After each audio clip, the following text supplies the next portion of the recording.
성부와 성자 성령의 이름으로 아멘. 예수님과 어머니 하나 되신 성심을 통해 아버지 신성하신 의지의 나라에서 이 기도를 봉헌드립니다.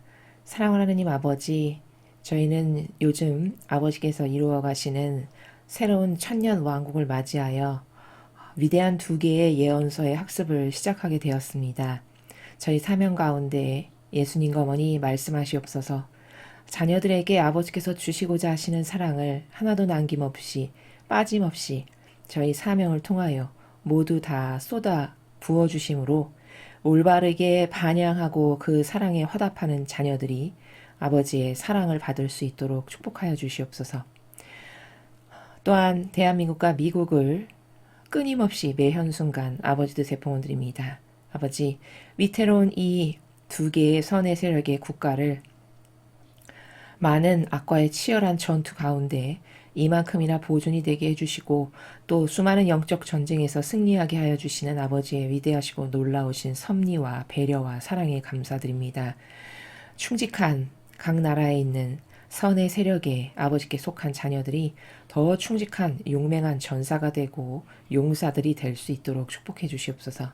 그래서 그들을 통하여 아버지 이 전쟁의 완벽한 승리가 하루라도 더 빨리 앞당겨지기를, 그래서 역겹고 추잡한 인간의 뜻이 다스리는 전체주의를 완전히 폐망시켜 주시어 이제 아버지의 뜻이 온 인류 천하 만민을 다스려 주시는 그 신적 질서를 완벽하게 회복하여 주시옵기를 갈망으로 청원드립니다.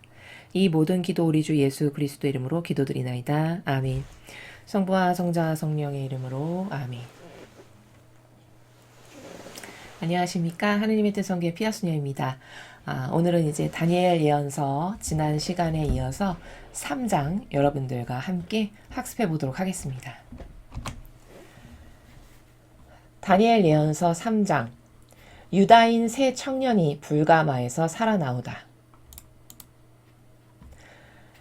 느부갓네살 왕은 금으로 신상 하나를 만들어 바빌론 지방 두라벌에 세웠다. 그 높이는 60척이요 나비는 6척이나 되었다. 느부갓네살 왕은 지방 장관들과 대신들, 총독들, 고문관들, 재무관들, 판사들, 법률가들, 지방 모든 관리들을 자기가 세운 신상의 제막식에 참석하도록 불러들였다. 그래서 지방 장관들과 대신들, 총독들, 고문관들, 재무관들, 판사들, 법률가들, 지방 모든 관리들이 느부갓네살 왕이 세운 신상 앞에 나와 제막식에 참석하였다. 그때 전령이 큰 소리로 외쳤다. 인종과 말이 다른 뭇백성들은 들으시오. 나팔, 피리, 검은고, 사형금, 칠형금, 퉁소 등 갖가지 악기소리가 나거든 곧 엎드려 느부갓네살 왕께서 세우신 금신상 앞에 절을 하시오. 누구든지 엎드려 절하지 않으면 당장 활활 타는 화덕에 집어넣을 것이오. 그리하여 나팔, 피리, 검은고, 사형금, 칠형금, 퉁소 등 갖가지 악기소리가 울려 퍼지자 인종과 말이 다른 뭇백성들은 엎드려 느부갓네살 왕이 세운 금신상 앞에 절을 했다. 이때 어떤 바빌론 사람들이 나서서 유다인들을 고발하였다. 그들은 느부갓네살 왕에게 이렇게 일러 바쳤다. 임금님, 만수무강을 빕니다. 임금님께서 영을 내리시어 나팔, 피리, 검은고, 사형금, 칠형금, 퉁소 등 갖가지 악기 소리가 나면 누구나 엎드려 금신상 앞에 절을 하라고 하시지 않으셨습니까? 엎드려 절하지 않는 사람은 누구든지 활활 타는 화덕에 집어넣는다고 칙령을 내리시지 않으셨습니까? 그런데 임금님의 칙령을 무시하고 임금님께서 위하시는 신을 섬기지 않는 사람들이 있습니다. 그들이 바로 임금님께서 바빌론 지방 관리로 임명하신 사드락, 메삭, 아벳느고라는 유다인들입니다. 그들은 임금님께서 세우신 금신상 앞에 절하지 않았습니다. 느부갓네살은 몹시 화가 나서 사드락과 메삭과 아벳느고를 잡아들이라고 명령하였다. 그들이 왕 앞에 끌려오자 느부갓네살이 물었다. 사드락, 메삭, 아벳느고, 너희는 내가 세운 금신상 앞에 절을 하지 않고 내가 위하는 신을 섬기지 않았다니 그게 사실이냐? 이제라도 나팔, 피리, 검은고, 사형금, 칠형금, 퉁소 등 갖가지 악기 소리가 나는 대로 곧 엎드려 내가 만든 신상 앞에 절할 마음이 없느냐? 절하지 않으면 활활 타는 화덕 속에 던질 터인데 그래도 좋으냐? 내 손에서 너희를 구해줄 신이 과연 있겠느냐? 사드락과 메삭과 아벳느고가 느부갓네살 왕에게 대답했다. 저희는 임금님께서 물으시는 말씀에 대답할 마음이 없습니다. 저희가 섬기는 하느님께서 저희를 구해주실 힘이 있으시면 임금님께서 소신들을 활활 타는 화덕에 집어넣으셔도 저희를 거기서 구해주실 것입니다. 비록 그렇게 되지 않더라도 저희는 임금님의 신을 섬기거나 임금님께서 세우신 금신상 앞에 절할 수 없습니다. 느부갓네살은 사드락과 메삭과 아벳느고의 말을 듣고는 금방 안색이 달라지며 노기에 차서 화덕의 불을 여느 때보다 7배나 뜨겁게 지피도록 하고 군인들 가운데서도 힘센 장정들을 뽑아 사드락과 메삭과 아벳느고를 묶어 활활 탄 화덕에 집어넣으라고 명하였다. 사람들은 그들을 도포와 속옷 등 옷을 입고 관을 쓴 채로 묶어서 활활 타는 화덕 속에 집어넣었다. 왕명이 그만큼 급했던 것이다. 화덕이 너무나 달아 있었으므로 사드락과 메삭과 아벳느고를 넣던 사람들이 불길에 타 죽고 말았다. 사드락과 메삭과 아벳느고 세 사람은 꽁꽁 묶인 채 불타는 화덕 속에 던져졌다. 아자리아의 노래. 그들은 불길 가운데를 걸으면서 하느님을 찬양하고 주님께 찬미를 드렸다. 아자리아는 불 속에 우뚝 서서 입을 열어 이렇게 노래하였다. 우리 조상들의 하느님이시며 공경하올 주님 찬미 받으소서. 주님의 이름은 영원히 찬미를 받으소서. 주님께서 우리에게 하신 모든 일이 옳았으며 주님의 모든 약속은 어김없이 이루어졌사오며 주님의 길은 곧바르며 주님의 심판은 언제나 올바르옵니다.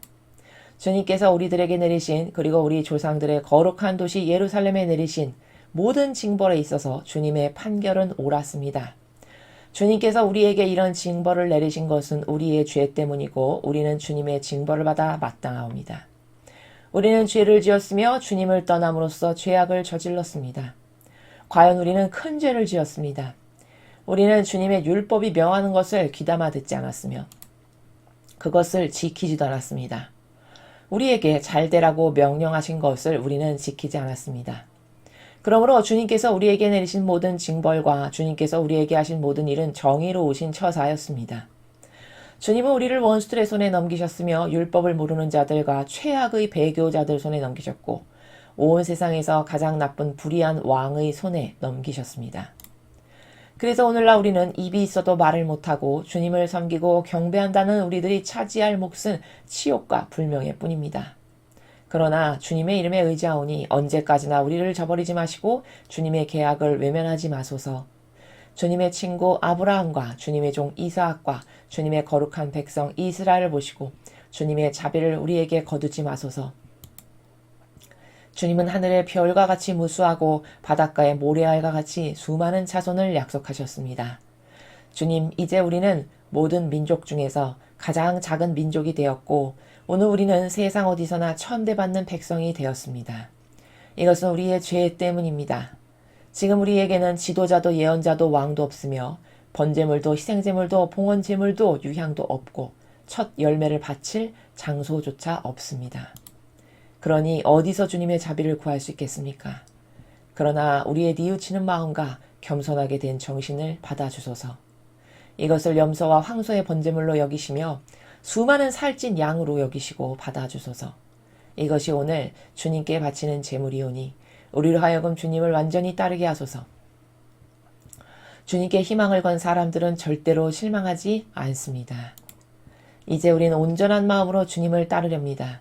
그리고 주님을 두려워하며 주님의 얼굴을 다시 한번 배우길 갈망합니다. 우리로 하여금 부끄러움을 당하지 말게 하소서. 주님은 관대하시고 지극히 자비로운 분이시니 우리에게 관용을 베푸소서. 주님은 놀라운 업적을 이룩하신 분이시니 우리를 구해소서. 주님 이름이 영광스럽게 빛나시기를 빕니다. 주님을 섬기는 사람을 학대하는 자들이 부끄러움을 당하게 하소서. 그들의 콧대가 꺾이고 힘이 박탈당하여 그들로 하여금 치욕을 뒤집어 쓰게 하소서. 주님 홀로 하느님이시고 주님이심을 알게 하시고 주님의 영광이 온 땅에 빛남을 알게 하소서. 왕의 종들은 그들을 불타는 가마 속에 집어던지고 거기에 나프다 기름과 송진과 삼부스러기와 나무 조각을 계속 넣었다. 그래서 불길이 가마 위로 49자나 치솟아 올라갔고 또 밖으로 퍼져나와서 가마 주위에 있던 갈대아 사람들을 태워버렸다. 그러나 주의 천사가 가마로 내려와서 아자리아와 그의 동료들 곁으로 갔다. 그리고 불꽃을 가마 밖으로 내어 몰고 가마 가운데서 마치 산들바람이나 이슬과 같은 시원한 입김을 그들에게 불어주었다. 그래서 불은 그들을 다치지 못하였고 그들에게는 어떠한 아픔이나 괴로움도 미치지 않았다. 새 젊은이의 노래.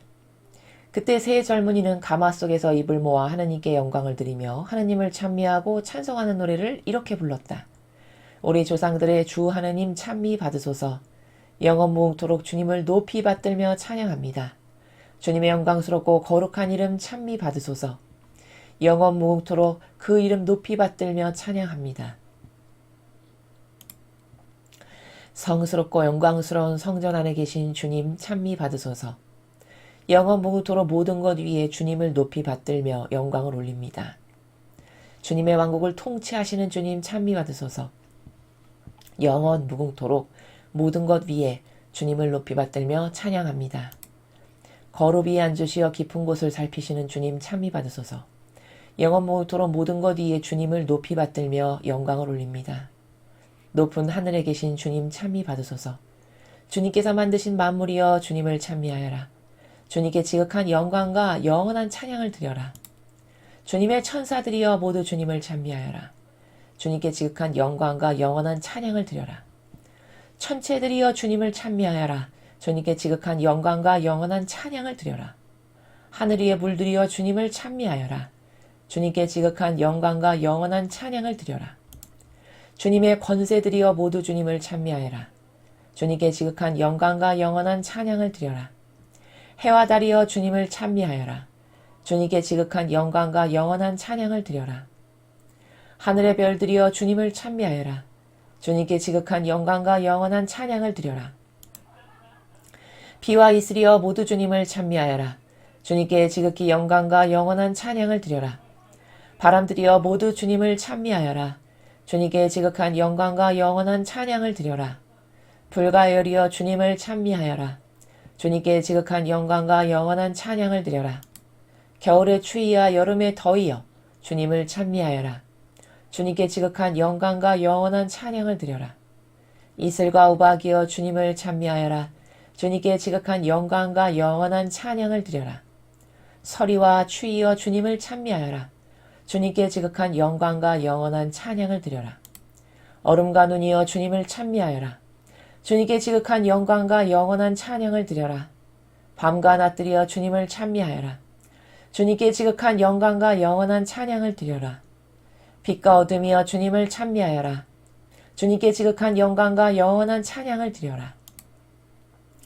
번개와 구름이여 주님을 찬미하여라.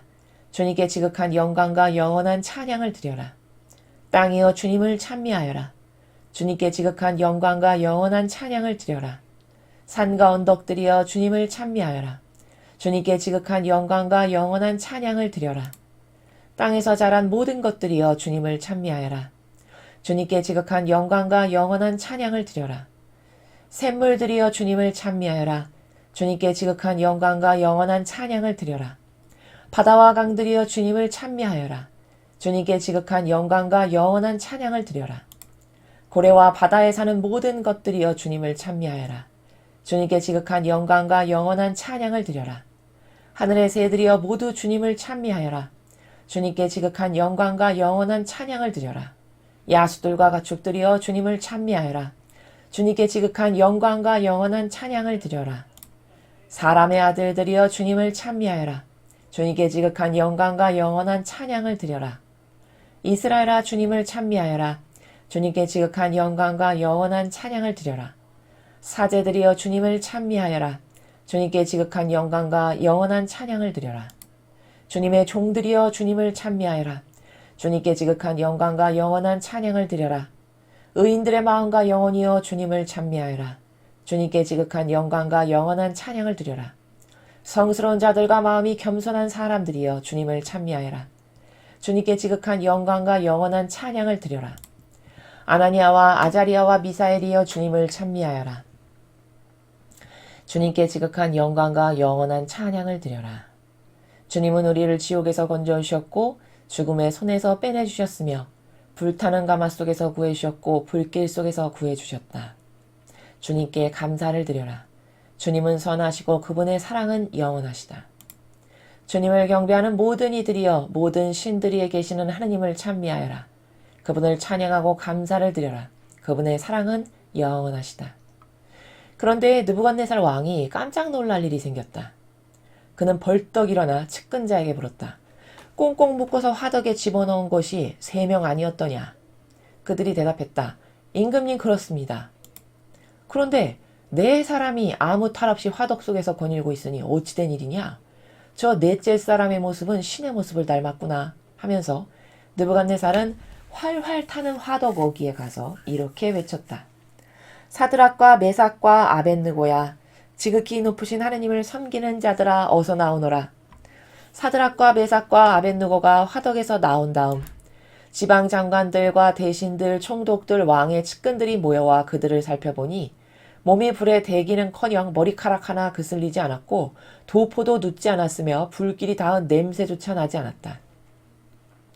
사드락과 메삭과 아벳느고가 섬기는 신이야말로 찬양받으실 분이구나 하며 느부갓네살은 외쳤다.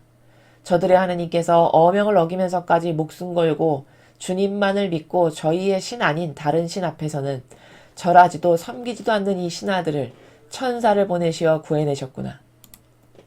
이제 나는 영을 내린다. 인종이나 말이 다른 뭇백성은 사드락과 메삭과 아벳느고가 섬기는 신에게 욕된 말을 하지 못한다. 욕하는 자는 토막내어 죽이고 그의 집은 거름더미로 만들리라. 이처럼 자기를 믿는 자를 구해줄 수 있는 신은 다시 없으리라. 그리고 왕은 사드락과 메삭과 아벳느고에게 바빌론 지방에서 더 높은 벼슬을 내렸다. 느부갓네살이 다시 꿈을 꾸다. 인종과 말이 다른 천하 만민은 이 느부갓네살 왕의 말을 들어라. 너희에게 행운이 깃들이기를 빈다. 나는 지극히 높으신 하느님께서 베풀어 주신 놀라운 표적을 너희에게 들려주는 것이 더없이 기쁘다. 그가 보이신 표적은 놀라웠다. 그 베푸신 기적은 굉장하였다. 그는 영원히 왕위에 앉으시어 만대에 이르도록 다스릴 왕이시다. 주님의 말씀입니다. 하느님 감사합니다.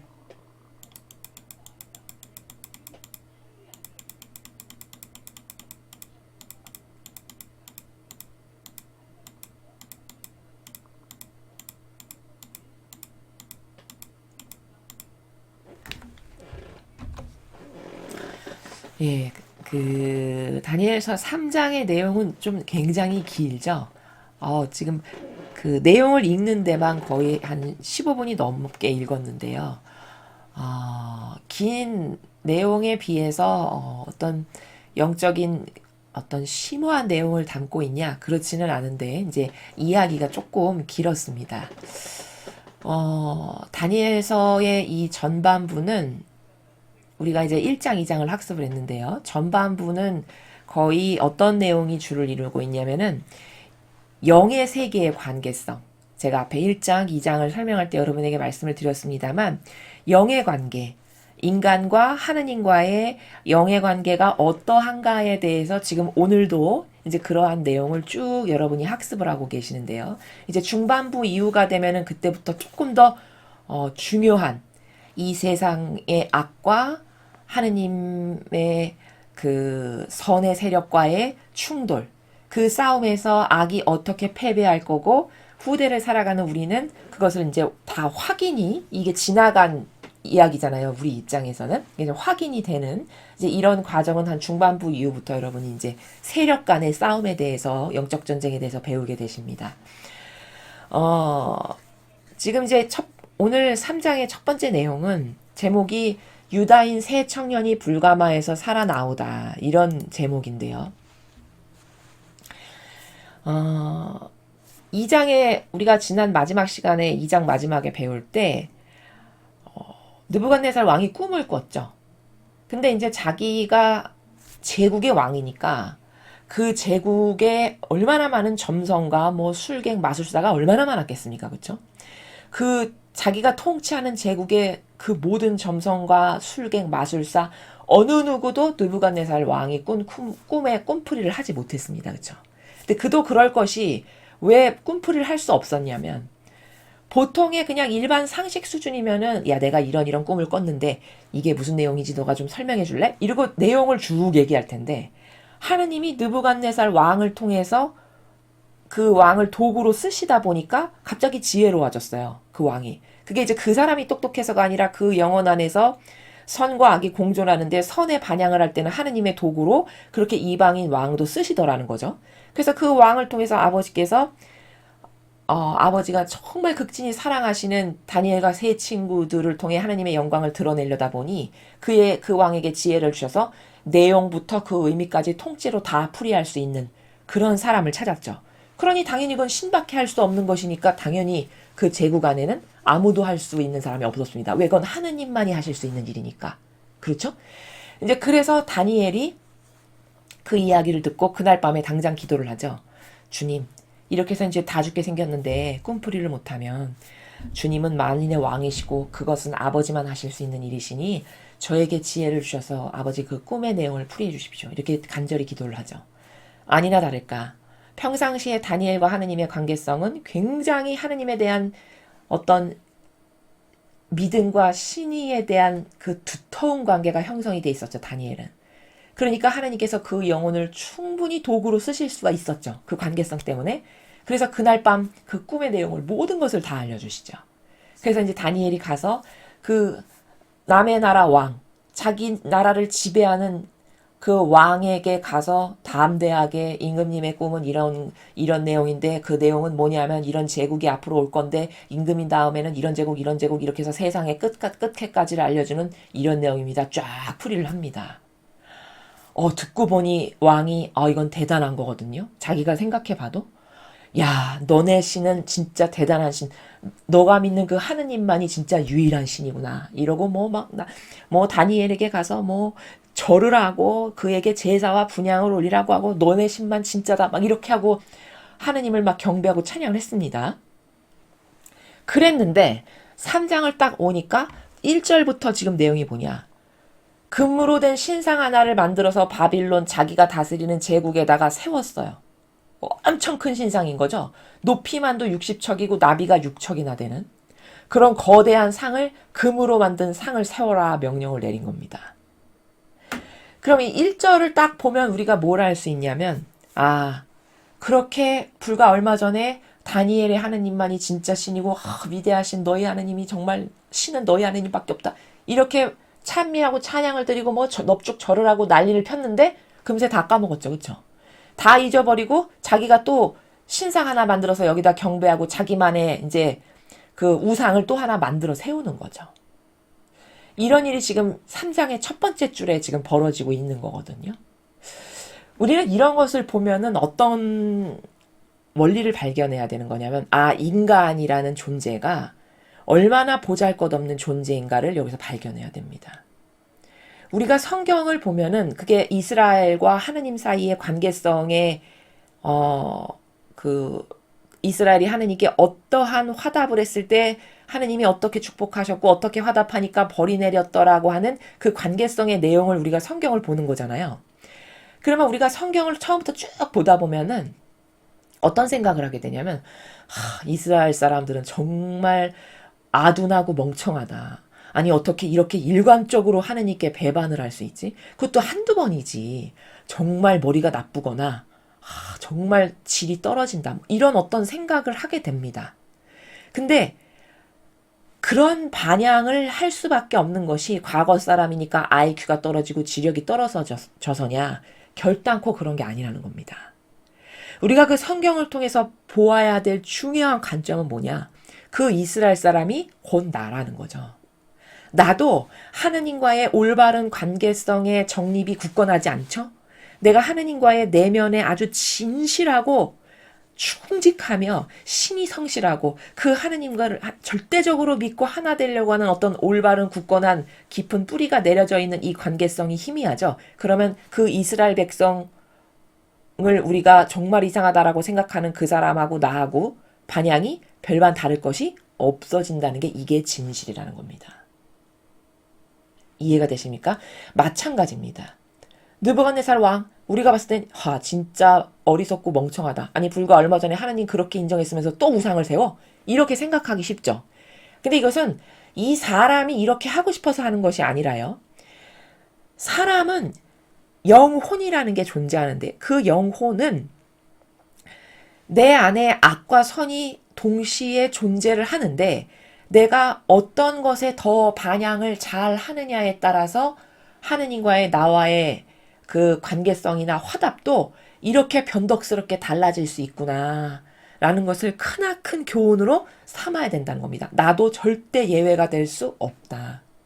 그리고 이런 일은 왜 벌어질까? 불과 얼마 전에 그렇게 찬미 찬양했으면 안 잊어버리고 그 하나님을 이제 자기의 신으로 모실 만도 하잖아요.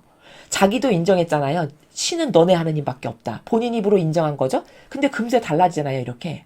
이거는 왜 그럴까요? 이거는요. 영혼의 간음 때문에 그렇습니다. 영혼의 간음. 원리가. 영혼의 간음이 뭐냐?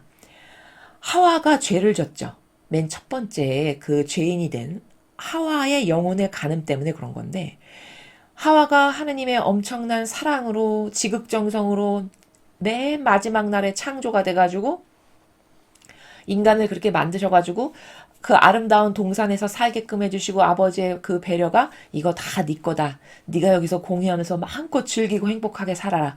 단지 너는 저거 하나만 따먹지 않으면 돼. 요렇게 그 어떤 제가 질서를 지키나 나와의 약속을 지킬 줄 아는 그런 영혼인가를 하느님은 테스트를 해보고 싶으셔서 그렇게 하신 거거든요. 근데 그 하와가 뱀에 와서 그 꼬드김, 야, 너 저거 먹으면 하느님처럼 될까봐 못 먹게 하신 거야. 너가 하느님처럼 위대하고 훌륭하고 못할 게 없는 그런 사람이 될까봐 하느님이 못 먹게 하신 거야. 그것에 금방 넘어가죠. 그 자아의 발로로. 그래서 그 따먹는 죄악을 저지르게 되잖아요. 바로 그 선악과를 따먹는 죄악에 그 하와가 접목됐을 때 악이 훅 들어온 겁니다. 그 영혼 안에. 그것이 영혼의 간음이라고 우리가 얘기하는 겁니다. 그런데 그 영혼의 간음이 하와에서만 끝나면 얼마나 좋겠어요. 그렇죠?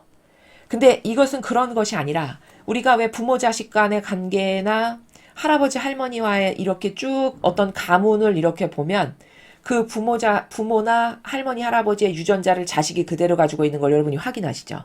어떤 속성이나 특징 같은 것을 보면 그게 DNA의 그런 어떤 물려받음이 생물학적으로 있다는 것을 우리 눈으로 확인할 수 있는 거잖아요. 그 육의 경향도. 마찬가지로 영혼의 간음도 그렇게 대대손손 전승이 되는 거라는 거죠. 그 영혼의 간음 때문에 느부갓네살 왕이 이렇게 변덕스럽게 이랬다 저랬다. 하느님 믿었다 또 우상 섬기고 이방신 하나 만들었다. 또 하느님 참했다. 이렇게 왔다 갔다 하는 이걸 왜 하냐. 이 사람이 이렇게 하고 싶어서 이러는 게 아니라 이 사람의 영혼이 영혼의 간음이 된 상태인데 그럼 내가 이런 영혼의 간음 상태에 있으니까 나는 조심해야 되겠구나. 하느님하고 절대 떨어지지 말아야 되겠다. 어떤 이런 그런 원칙이라도 있으면 영혼 안에 내재적으로 그런 원칙이라도 갖고 살면 자기가 조금 조심을 하기 때문에 악에게 덜 노출될 수 있거든요. 근데 이 사람은 하느님을 모르는 그냥 이방인이잖아요. 그렇죠? 그냥 자기가 특별한 체험을 통해서 하느님을 인정할 수밖에 없는 그런 체험이 있었던 거지. 하느님의 그분이 어떤 분이시고 얼마나 신이 성실하시며 얼마나 우리를 사랑하시는지 이런 어떤 속 깊은 하느님의 아름다우신 다양한 매력과 속성들까지는 모르잖아요. 그러니까 그냥 육적 경향이 이게 세면 일로 기울고 이쪽이 세면 일로 기우는 그냥 이런 어떤 본능에 좌우되는 그런 것에 따르면서 사는 사람이다 보니까 어떤 때는 변덕스럽게 선한 마음이 좀 세지고 뭐 성령의 뭔가가 그 갈망에 반영을 하게 되면 하느님께 확 화답하고 또 육적인 자아가 또 세지면 그 육적 자아가 이끄는 대로 이쪽으로 끌려가고 이런 것을 할 수밖에 없는 한계성에 지금 봉착되어 있는 것을 느부갓네살 왕을 통해서 우리가 이렇게 바라보고 있는 거라는 겁니다. 객관화의 시선으로. 그럼 그 느부갓네살 왕이 저렇게 왔다 갔다 하는 변덕스러운 반향이 나와 무관하냐? 그렇지 않다는 거를 우리는 경각심을 갖고 깨달아야 된다는 게 여기 굉장히 중요한 3장의 키포인트고 핵심이고 봐야 될 중요 관점이라는 거죠. 나도 결코 그런 반향의 변덕스러운 왔다 갔다 하는 나라에서 예외일 수 없다는 것. 왜? 나도 하와의 후손이잖아요. 그렇죠. 오히려 지금 시대는요, 그 시대를 거듭하면 거듭할수록 악도 바보가 아니니까 더 교묘해지고 더 간사해지고 어떤 계략과 책략이 더 사람을 속이는 달인으로 변화되겠죠. 그렇죠? 그렇기 때문에 이 후시대를 살아가는 영혼은 그 악의 간음이 더 세요. 그것에 노출되어 있는 것이. 오히려 과거 사람들은 순수함이라도 있죠. 이해가 되십니까? 그러니까 나는 더 그럴수록 열렬히 하느님과 하나 되어야 되겠다. 그게 나의 비전이고 유일한 희망이니까 그 끈을 절대 놓치면 안 되겠다라는 것에 이 어떤 정신의 굳건한 지주가 투철해야 된다는 겁니다. 그래서 항상 내어드리고 맡겨드리고 위탁하고 어머니 저를 도와주세요. 예수님 저를 도와주세요. 저는 제 뜻으로 절대 살고 싶지 않으니 제가 마귀에게 속아서 마귀의 충직한 종이 돼서 반향하지 않게 저를 제발 보호하시고 도와주세요. 이런 노력과 그런 지향의 나라에서 그 의지를 가지고 끊임없이 하느님께 의탁하고 매달리고 갈망하는 이런 노력이 있어야 내가 이런 느부갓네살처럼 왔다 갔다 하고 휘둘리는 것으로부터 보호가 가능하다는 것. 요것을 알아야 된다라는 이런 진실입니다. 자, 그래서 지금 느부갓네살이 또 이제 신상 하나를 만들었어요. 이제 우상을 세우는 작업을 하는 거죠.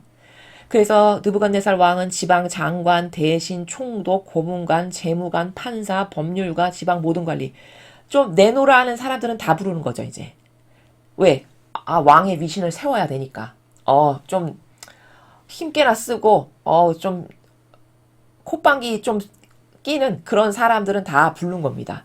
그래서 자기가 세운 신상 제막식에 참석하도록 다 불러들였어요. 그래서 지방 장관, 대신, 총독, 고문관, 재무관, 판사 온통 힘 좀 쓰는 사람들은 다 온 거죠. 그래서 제막식에 참석을 합니다. 전령이 큰 소리로 외쳤어요. 인종과 말이 다른 뭇백성들은 들으시오. 나팔, 피리, 검은고, 사형금, 칠형금, 퉁소 등 갖가지 악기 소리가 나거든 곧 엎드려 느부갓네살 왕께서 세우신 금신상 앞에 절을 하시오.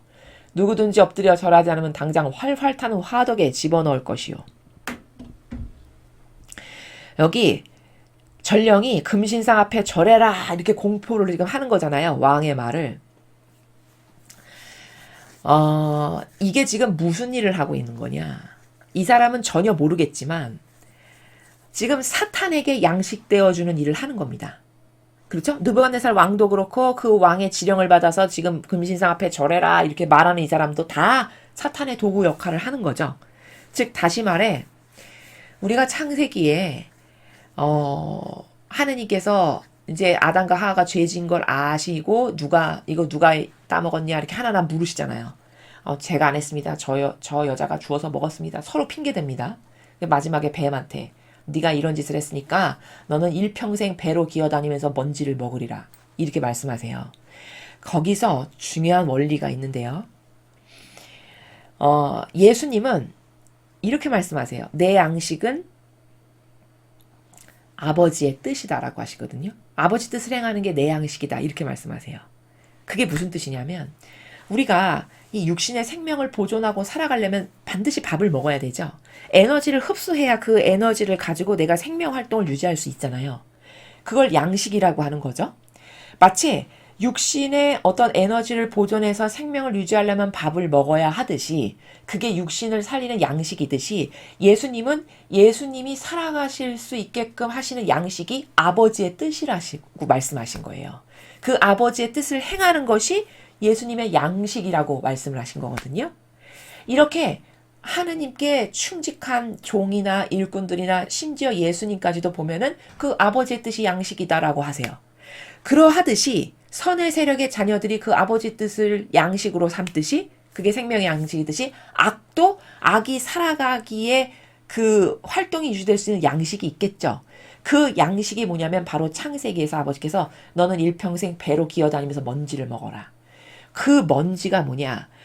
우리가 그냥 단편적이고 이론적으로 보면은 바닥에 그냥 흙먼지 이렇게만 생각하기 쉬운데요. 성경의 모든 것은 다 원리로 봐야 되는 거거든요. 그것은 바닥에 흙먼지만을 뜻하는 게 아니고요. 그건 원리적 나라에서 뭘 뜻하는 거냐. 그것은 사람이 이렇게 악을 행하죠.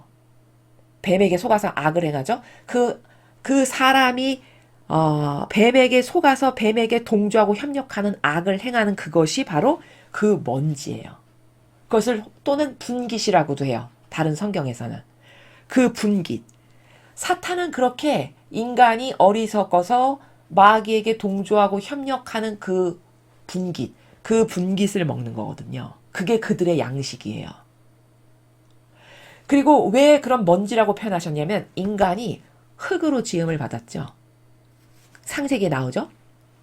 흙으로 빚으신 다음에 거기다가 하나님께서 코에 숨을 후 불어넣으셔서 생명이 생기게 돼요. 그러므로 사실 이 인간이라는 것은 진료가 흙이죠, 흙. 그러므로 뱀이 흙을 그 평생 너는 배로 기어다니면서 분깃을 먹으리라, 먼지를 먹으리라는 것은 그 인간이 어리석어서 마귀에게 동조하는 그 분깃을 너는 먹어라. 라고 말씀하시는 겁니다. 지금 이 5절에서 이 느부갓네살 왕이나 느부갓네살 왕의 명을 받들어서 금신상 앞에 절을 하시오 이렇게 말하는 지금 이게 무슨 일을 하고 있는 거냐 이 영혼은 절대 모르겠지만 사탄에게 분깃을 대어주는 행위를 이렇게 하는 거라는 겁니다. 우리도 얼마든지 깨어있지 않으면 그렇게 내 영혼을 매일 하느님께 예수님과 어머니께 의탁하여 맡겨드리고 봉헌드리고 저를 보호해주세요 지켜주세요 이런 걸 하지 않고 진리를 배우지 않으면 이렇게 사탄에게 분깃되어주는 일을 할까요, 말까요? 매일 합니다. 매일, 매순간. 내 자아를 따르고 살아가는 게 다 사탄에게 분깃을 되어주는 행위예요. 이해되십니까? 자, 이것을 여기서 하나 포인트로 짚고 넘어가면 좋을 것 같습니다. 그래서 이제 엎드려 절하지 않으면 다 활활 타는 화덕에 집어넣을 것이요. 이제 전령이 이렇게 이야기를 했습니다. 그래서 뭐 나팔, 피리, 검은고, 이런 거 악기 소리가 울려 퍼지자 인종과 말이 다른 뭇백성은 엎드려서 느부갓네살 왕이 세운 금신상 앞에 절을 했다. 여러분 생각해 보십시오. 우리나라가 예전에 일제 침략기에 남의 나라에 침략을 받아서 그 속국이 되었던 적이 있었지 않습니까? 우리나라도. 그러면 총칼을 시퍼렇게 차고 다니는 그 제국주의의 그 군인들도 있고 그 제국의 다양한 이런 어떤 그 왕 밑에서 시중드는 수많은 사람이 있는데 그렇게 시퍼렇게 총칼을 차고 있는데 웬만한 배짱이나 담대함 없으면 그냥 당장 넙죽 엎드려서 절하겠죠. 그렇지 않겠습니까? 그렇겠죠. 그러니까 그냥 일제히 다 엎드려서 절을 하는 거예요. 근데 이때 어떤 바빌론 사람들이 나서서 유다인들을 고발을 했어요. 그들은 느부갓네살 왕에게 이렇게 일러 바쳤어요.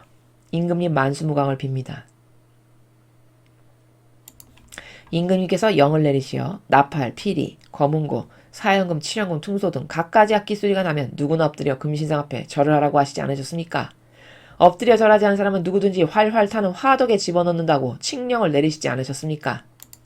그런데 임금님의 칙령을 무시하고 임금님께서 위하시는 신을 섬기지 않는 사람들이 있습니다. 그들이 바로 임금님께서 바빌론 지방 관리로 임명하신 사드락, 메삭, 아벳느고라는 유다인들입니다.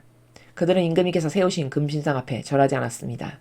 자, 이 사드락, 메삭, 아벳느고가 누군가요? 그 다니엘 말고 다니엘하고 같이 끌려왔던 그 3명의 친구 있죠. 그 3명의 친구입니다. 이 3명이 이름을 바꿨죠. 그 바빌론 왕이 다 칙령을 내려가지고 이름을 바꿔버렸잖아요. 그 3명의 친구가 절을 안 하고 꼿꼿한 거예요. 그 친구가 이제 고발을 당한 거죠.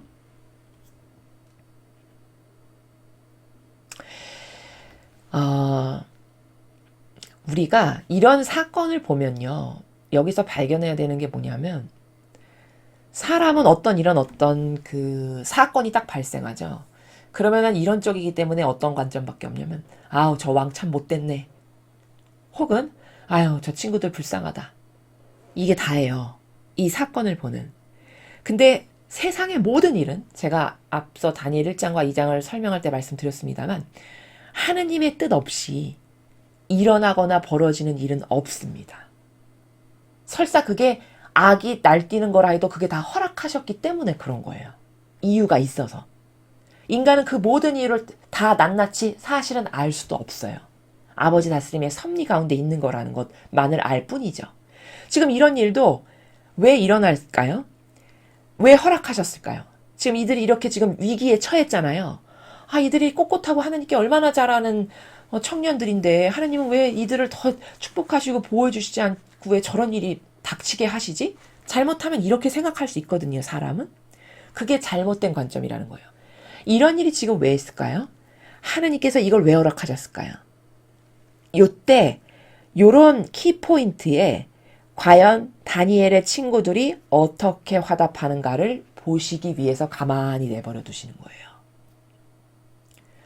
사실 하느님이 마음만 먹으시면 이런 일 안 벌어지게 얼마든지 하실 수 있겠죠. 그렇죠? 저런 어떤 이 뭐 왕의 마음 하나 바꾸거나 저런 전령의 마음 하나 바꾸는 건 얼마나 쉬운 일이시겠어요. 마음 하나 이렇게 탁 건드려가지고 이들에게 아무 일도 없게끔 보호하고 지켜주시는 게 아버지께는 얼마나 쉬운 일이겠습니까? 근데 지금 이렇게 위기 상황이 자꾸 닥쳐오잖아요. 그럼 이런 것을 하느님은 왜 가만히 놔두시고 허락하시냐는 거죠. 이것은 저런 일련의 사건을 통해서 이 다니엘의 3명의 친구들이 과연 하느님께 어떤 반향을 하는가를 유심히 보시고 또 이들이 평상시에 하느님과의 관계가 올바르고 훌륭한 근성 가운데 있으면 이런 어려움이 있을 때 하느님의 영광이 드러나나요? 안 드러나나요? 드러나죠. 드러납니다. 근데 이런 이 어려운 일이 없고 맨날 무탈하고 평탄해. 그러면 영광을 드러낼 일이 없죠. 바로 이런 모든 것은 하느님께서 이렇게 주관하셔서 이런 사건, 어떤 사람을 만나게 되는 것, 그들 가운데 어떤 일이 벌어지는 것, 이런 모든 게 다 아버지의 섭리와 다스림 가운데 있는 거다. 그것은 하나님의 영광을 드러내기 위해서이실 수도 있고 혹은 테스트, 시험을 하기 위해서일 수도 있고 사람은 그 수많은 하느님의 섭리를 미처 다 할 수는 없지만 아버지께서 뜻하시는 바가 있으셔서 이런 일이 벌어지는 거다. 이렇게 사건을 보는 것이 올바른 관점이라는 겁니다. 인간이 이런 올바른 관점 하나만 딱 여기 있죠. 그래도 불평불만이 확 줄어들겠죠. 인생을 살면서. 우리가 대다수 인간이 어리석어서 불평불만을 하거나 뭐 하느님을 책망을 하거나 탓하거나 이런 건 다 왜죠? 이런 아버지의 위대한 섭리 가운데 내 인생이 지금 펼쳐져 있는 건데 그럼 이거 하느님께서 뜻하시는 바가 있으시기 때문에 허락하시는 건데 그 하느님의 섭리나 안배나 위대하신 아버지의 뜻이 이걸 통해서 무엇을 얻으시고자 하시는 거다라는 이 배경 지식이 없어서 그렇죠? 이런 영적 지식이 없다 보니까 끊임없이 불평불만, 신세한탄, 투덜투덜 이런 게 나오는 거거든요. 그러나 여러분이 이렇게 다니엘서를 지금 영적인 나라에 대해서 우리가 이걸 통해서 학습하고 있는데 하느님이 이걸 왜 허락하셨는지를 이제 우리가 후미에 보면 알게 되는데요. 왜 허락하셨고 그걸 통해서 아버지는 뭘 끌어내기 위하셨고 이런 것이 다 있으시다는 겁니다. 사람마다 그 계획이 다 틀린 거예요. 혹은 인간 세상사에도 이런 어떤 속담이나 격언이 있죠. 난세에 영웅이 난다. 그렇죠. 만약에 난세가 없어요. 그럼 거기서 알곡을 가려낼 수 있나요? 절대 가려낼 수 없습니다. 지금이 이렇게 우리나라나 미국을 포함해서 전 세계 지구촌의 수많은 국가가 매우 악이 아주 거세고 드세게 날뛰면서 내가 한평생 살았는데 이런 나라는 처음 겪어봐요. 이런 말씀 많이 하시거든요. 어르신들께서. 왜 하나님은 이런 걸 이렇게 허락하실까? 이거 다 이유가 있는 겁니다. 이런 난세가 없죠. 그럼 여기서 천상의 나라의 높은 곳에 갖다 놓을 영혼을 이때 절호의 찬스 때 아버지는 고르시는 거예요. 그러나 이런 게 없죠? 그러면 얘는 천상에 여기다 갖다 놓고 얘는 여기다 갖다 놓고 얘는 지옥 가야 되겠구나. 얘는 연옥에서 좀 닦아야 될 게 있고 이런 거를 고르시기가 가장 좋은 때가 언제냐? 이런 난세의 때예요. 이 난세의 때에 지금 다니엘이 지금 난세의 때에 살아가는 사람이죠. 왜냐? 나라가 망했잖아요. 망한 것도 모자라서 끌려갔어요. 남의 나라에. 지금 속국으로 지배를 받고 살아가는 자기가 왕족인데 게다가. 얼마나 비참하겠습니까? 여러분 한번 생각을 해보세요. 내가 왕족이었는데 하루아침에 남의 나라에 침략을 받은 것도 기가 막힐 노릇인데 거기 끌려가서 속국의 죄인처럼 살아가. 그럼 얼마나 하루하루가 비참할까요? 삶이. 얼마나 팍팍하겠어요, 인생이. 그쵸? 그러면 그런 상황에 처해 있을 때 가장 양질의 영혼을 고르시기가 하느님은 제일 좋으실 때죠. 왜? 다 배신할 테니까. 다 거기서 타협하고 다 목숨 부지하려고 수많은 아첨과 기회주의자로 다 살 테니까. 그럼 거기서 질이 다 결정되는 거죠. 마찬가지입니다. 지금 다니엘이 그 친구들마저도 그런 시험을 보고 있는 거고 또 그런 시험을 통해서 하느님의 엄청난 영광을 드러내는 이게 아버지 계획이시라는 거예요. 근데 이런 계획도 모르고 여기서 불평불만했다. 그럼 다 까먹는 거죠. 그렇죠? 하느님이 무슨 계획을 세우시는 줄도 모르고 다 까먹고 이런 거죠. 어렵게 전복을 그냥 먼 제주도까지 가서 내가 헤엄쳐서 따와가지고 전복죽을 무려 몇 시간에 걸쳐서 끓여가지고 내가 사랑하는 사람한테 갖다 주려고 했는데 중간에 전복죽을 발등에다 다 엎었네.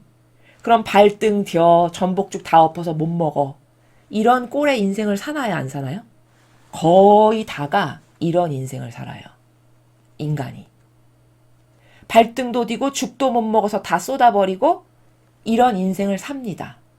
그게 불평불만, 남탓, 신세한탄, 뭐 좌절, 절망 이런 다 인간적인 나라가 뭐냐.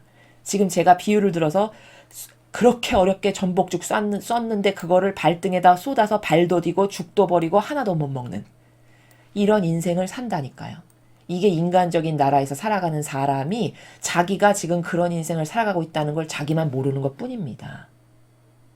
이해되십니까? 그래서 지금 이런 하느님의 섭리 가운데 이들이 지금 놓여 있는 거다. 인간은 모든 인간은, 지구상에 살아가는 모든 인간은 아버지의 이런 위대한 섭리와 안배와 그분 계획에 따라 살아갈 뿐이지, 인간이 손가락 하나 과학기술이 제 아무리 발전했다라고 해서 인간이 모기 하나 만들어낼 수 있나요? 피 한 방울 못 만들어냅니다. 아직까지도 과학이 그렇게 발전했어도. 그렇죠. 인간은 그런 존재밖에 안 돼요. 그런 인간이 감히 하나님 앞에서 내가 뜻을 내세우고 내가 내 뜻으로 분별을 하고 뭐가 옳다 그러다 말을 한다. 이게 얼마나 역겨운 일입니까? 이게 얼마나 속된 말로 주제 넘는 행위예요. 그렇죠. 그 주인이 보시기에 그 얼마나 주제 넘는, 정말 가짜는, 얼마나 좀 저급한 말로 표현하면 웃긴 삶을 사는 거죠. 그렇죠. 그래서 이런 영적인 훌륭하게 살았던 사람들의 이 실제적인, 이게 다 실제 역사상에 있었던 일입니다.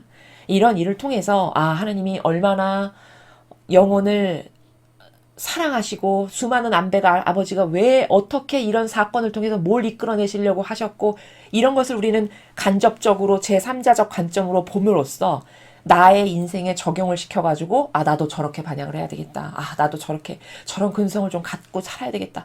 그 인생 짧은 인생이잖아요. 그 한 사람의 인생 얼마나 짧습니까, 여러분? 그 근력을 갖고 산다 한들 한평생 70 요새는 수명이 연장됐지만 최고로 쳐서 한 80년 산다라고 해볼까요? 온전한 정신을 가지고. 그 80년 금방 지나갑니다. 그렇지 않습니까? 어르신들이 맨날 하시는 말씀이 내가 이런 나이가 될 줄을 몰랐어. 이렇게 말씀하시거든요. 그 누구나 다 닥칠 일이거든요. 그럼 그 짧은 인생에서 그렇게 인생을 허비하고 낭비하다가 죽으면 얼마나 아까울까요? 그것도 죽고 난 다음에 발견하게 된다면 통곡할 노릇이죠. 그래서 이런 걸 왜 배우냐?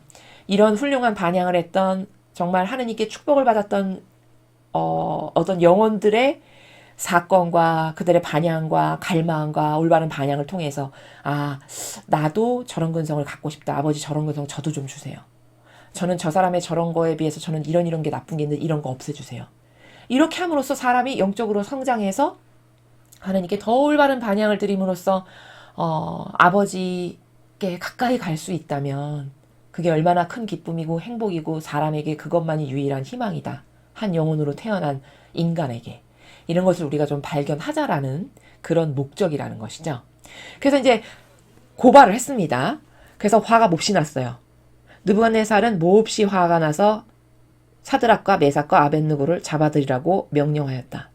그들이 왕 앞에 끌려오자 느부갓네살이 물었다. 사드락, 메삭, 아벳느고, 너희는 내가 세운 금신상 앞에 절을 하지 않고 내가 위하는 신을 섬기지 않았다니 그게 사실이냐? 이제라도 나팔, 피리, 검은고, 사양금, 칠연금, 퉁소 등 갖가지 악기 소리가 나는 대로 곧 엎드려 내가 만든 신상 앞에 절할 마음이 없느냐? 절하지 않으면 활활 타는 화덕 속에 던질 텐데 그래도 좋으냐? 내 손에서 너희를 구해줄 신이 과연 있겠느냐? 여러분 이걸 좀 보십시오. 인간이 얼마나 멍청하냐. 자기가 체험을 한 거잖아요. 근데 그 체험한 거 다 까먹은 거죠. 이 정도로 망각이 심각해요. 이 보세요. 내 손에서 너희를 구해줄 신이 과연 있겠느냐. 이렇게 이야기를 합니다. 이 왕이. 자기 눈으로 그 자기 꿈 다 해석해줘가지고 야 신은 너네 신밖에 없어. 그 말을 해놓고도 자기가 그 말을 해놓고도 야 내 손에서 너를 구해줄 신이 과연 있겠냐? 이거는 완전 정반대의 나라죠. 자기가 고백했던 나라하고. 똑같은 사람입니다. 지금 한 사람입니다. 놀라울 일이죠. 그렇죠? 이 사람은 자기가 한 입으로 이렇게 두 말 한다는 걸 지금 알고 있을까요? 절대 모릅니다. 절대 몰라요. 사람이 이렇게 영의 지배당하면 이런 반향밖에 할 수 없는 게 부족한 인간이 이 정도로 부족한 겁니다. 이걸 타산지석으로 삼아야 된다라고 제가 여러분에게 말씀드린 겁니다. 우리는 이런 것을 타산지석으로 삼아서 나도 얼마든지 저럴 수 있는 게 이 인간이 자아에서 살아가면 저렇게밖에 안 되는 거구나. 수준이. 질적 수준이 저렇게 떨어지는 거구나. 나는 절대 그러지 말아야 되겠다. 이런 것을 우리가 다짐하고 맡겨드리고 기도하고 이렇게 해야 된다는 것이죠. 사드락과 메삭과 아벤느고가 느부갓네살 왕에게 대답했다. 저희는 임금님께서 물으시는 말씀에 대답할 마음이 없습니다. 저희가 섬기는 하느님께서 저희를 구해주실 힘이 있으시면 임금님께서 소신들을 활활 타는 화덕에 집어넣으셔도 저희를 거기서 구해주실 것입니다. 비록 그렇게 되지 않더라도 저희는 임금님의 신을 섬기거나 임금님께서 세우신 금신상 앞에 절할 수 없습니다. 자, 16, 17, 18절을 보십시오. 지금 이 사람들이 제가 말씀드렸죠. 10대 후반의 소년들이에요. 끌려갔을 때 당시가. 그러면 정말 어린 나이죠. 근데 이렇게 정신이 여기 보세요. 이렇게 대범해요. 그 남의 나라 대제국의 제왕 앞에 가서 당신이 하는 말에 난 대답할 마음이 없어. 죽이든가 말든가 하느님께서 내 목숨을 가져가시는 게 그분의 계획이면은 지금 이 계획 안에 있는 거니까 그냥 죽으면 되는 거고 만약에 그게 아버지 계획 안에 있는 게 아니야. 그럼 아버지께서 살려주시겠지. 이 정도로 대범해요. 지금 우리나라에 이런 대범한 정신을 갖고 아니요를 아니요라고 할 사람 몇 명 있을까요? 여러분 몇 명 있을 거라고 생각하십니까? 거의 없다. 그게 불행한 겁니다. 그럼 최소 세상적인 하느님을 모르는 세상에서 살아가는 사람은 그럼 그렇다라고 쳐보죠. 모르니까. 그럼 최소 종교 지도자나 그 하느님이 보내신 양들을 관리하고 그들을 양육해야 되는 리더, 종교의 리더들은 최소 이 정신을 살아야 되는 거 아닐까요? 이 사람, 지금 이 소년들은 종교 지도자도 아니었잖아요. 평범한 일반 시민입니다. 지금으로 치면. 일반 소년들의 정신이 이래요. 그러면 최소 종교 지도자쯤 됐으면 이 정신을 능가해야 되는 거죠. 양심이 있다면. 그렇지 않나요? 그러면 지금 같은 이렇게 열악한 우리나라 같은 시대에 이렇게 빨갱이 공산주의자가 득실거리고 저렇게 타협하는 보신주의자밖에 없으면 이거 잘못된 거다. 이거 이래서 쓰겠냐. 하느님께 과거에 반영했던 이런 사람들을 봐라. 우리는 이거 다 바꾸고 이거 철저히 회개해야 되고 달라져야 된다. 이런 발언 정도는 해줘야 양심이 바른 거 아닌가요? 그렇죠. 그런 발언하는 사람 로마 가톨릭에 이 거짓 교회에 누가 있습니까? 아무도 없죠. 그게 바로 참 비참한 현실이고 비참한 시대라는 겁니다. 이 소년들만도 못한. 그렇죠. 그러면 창피해야 되거든요. 지성인쯤 됐으면 나는 수준이 이렇게 저급하고 저열하구나. 나는 나이도 이렇게 먹었고 지도자 정도 급이 됐는데 내가 이런 다니엘의 친구들 정도 수준도 안 되는 저급하고 저열한 존재구나. 이렇게 어떤 자성의 목소리, 이런 정직성이 있어야 되는 거거든요. 그런 게 있나요? 여러분 보셨습니까? 그래서 이 나라가 비참하다는 겁니다. 이 나라가 그래서 비참하고 가련하고 불쌍하다라고 하는 겁니다. 이해되십니까? 사람은요, 착각 속에 살아요. 지금 이 사람들이 이렇게, 이 소년들이 이렇게 막 대범하게, 나 죽으면 죽고, 살으면 하느님이 살리시는 거고, 내 목숨은 다 주님께 달려있는 건데, 지금 이런 배짱이죠. 사람은 어떻게 거꾸로 생각하고 사는지 아십니까? 오히려 이런 배짱을 지녔기 때문에 하느님께서 야, 너 진짜 근성 마음에 든다. 너 같은 애들은 나를 그 정도로 믿고 신뢰하니까 내가 너를 살려줘도 타당해. 해서 오히려 살려주시거든요. 이 속성 때문에. 근데 사람은 어떻게 생각하냐면 내가 준이를 틀고 그냥 덜덜덜덜 떨면서 살려주십시오. 아닙니다. 아닙니다. 이렇게 하면 목숨이 살 거라고 생각하는 거예요. 그렇죠? 오히려 그렇게 비겁하고 그렇게 타협의 정신으로 살면 하느님께서 그거 살려주려고 하셨다가도 반감 들지 않으실까요? 저거는 나를 대변하겠다라고 나선 리더식이나 되는 영혼이 저것밖에 안 되는구나. 너는 안 되겠다. 이렇게 생각 안 하실까요? 그러니까 이런 어떤 잘못된 인지적 사고 체계 있죠. 정반대로 거꾸로 살아가고 있는 사고 체계. 이거를 싹 다 뜯어 고쳐야 되는 거거든요. 이게 새로운 천년왕국을 살아가는데 그런 정신으로 살아갈 수 있을까요? 그거는 안 될 일이죠. 여러분 생각해 보십시오. 아담과 하와가 그런 죄악을 저질러서 지금 대대손손 그 영혼의 간음 때문에 그게 마치 DNA 유전자 전승되듯이 전승돼서 지금 우리가 죄인으로 살잖아요. 그렇죠? 물론 우리가 매일 짓는 죄도 있거니와 이렇게 죄인으로 사는데 그러면 이 사고방식이 굉장히 오염된 거죠, 지금. 하와가 오염된 때로부터 지금 6,000년이 지났잖아요. 그럼 6,000년 동안 얼마나 오염됐을까요? 그게 시대를 거듭하면서 점점 더 나빠졌겠죠, 그렇죠? 그러면 그 오염된 때를 다 벗기지 않고서 천상에 갈 수 있나요? 만약에 그렇게 자아를 충직한 왕으로 섬기고 살아가는 오염의 때를 다 못 벗겼는데 천상에 간다. 그건 왜 말이 안 되냐면 그러면 그 천상 나라가 쓰레기통 되겠죠. 또다시. 하느님이 그걸 허락하실까요? 안 되겠죠. 그러니까 절대 그 자기의 자아를 꺾고 이거는 왜 악인가를 발견해서 그것을 다 뽑아버리고 하느님의 질서로 저는 살겠습니다. 아버지 질서가 제 질서고 아버지 법이 제 법이고 아버지 진리가 다 제가 따라야 될 정신의 절대적 가치고 지주입니다. 이런 사람만 가야 정상이죠. 그래야 천상이 오염 안 될 거 아니겠습니까? 그걸 그렇게 쓰레기 지옥과도 같은 쓰레기통으로 하느님께서 감히 만드실까요? 과연? 그럴 리가 없겠죠.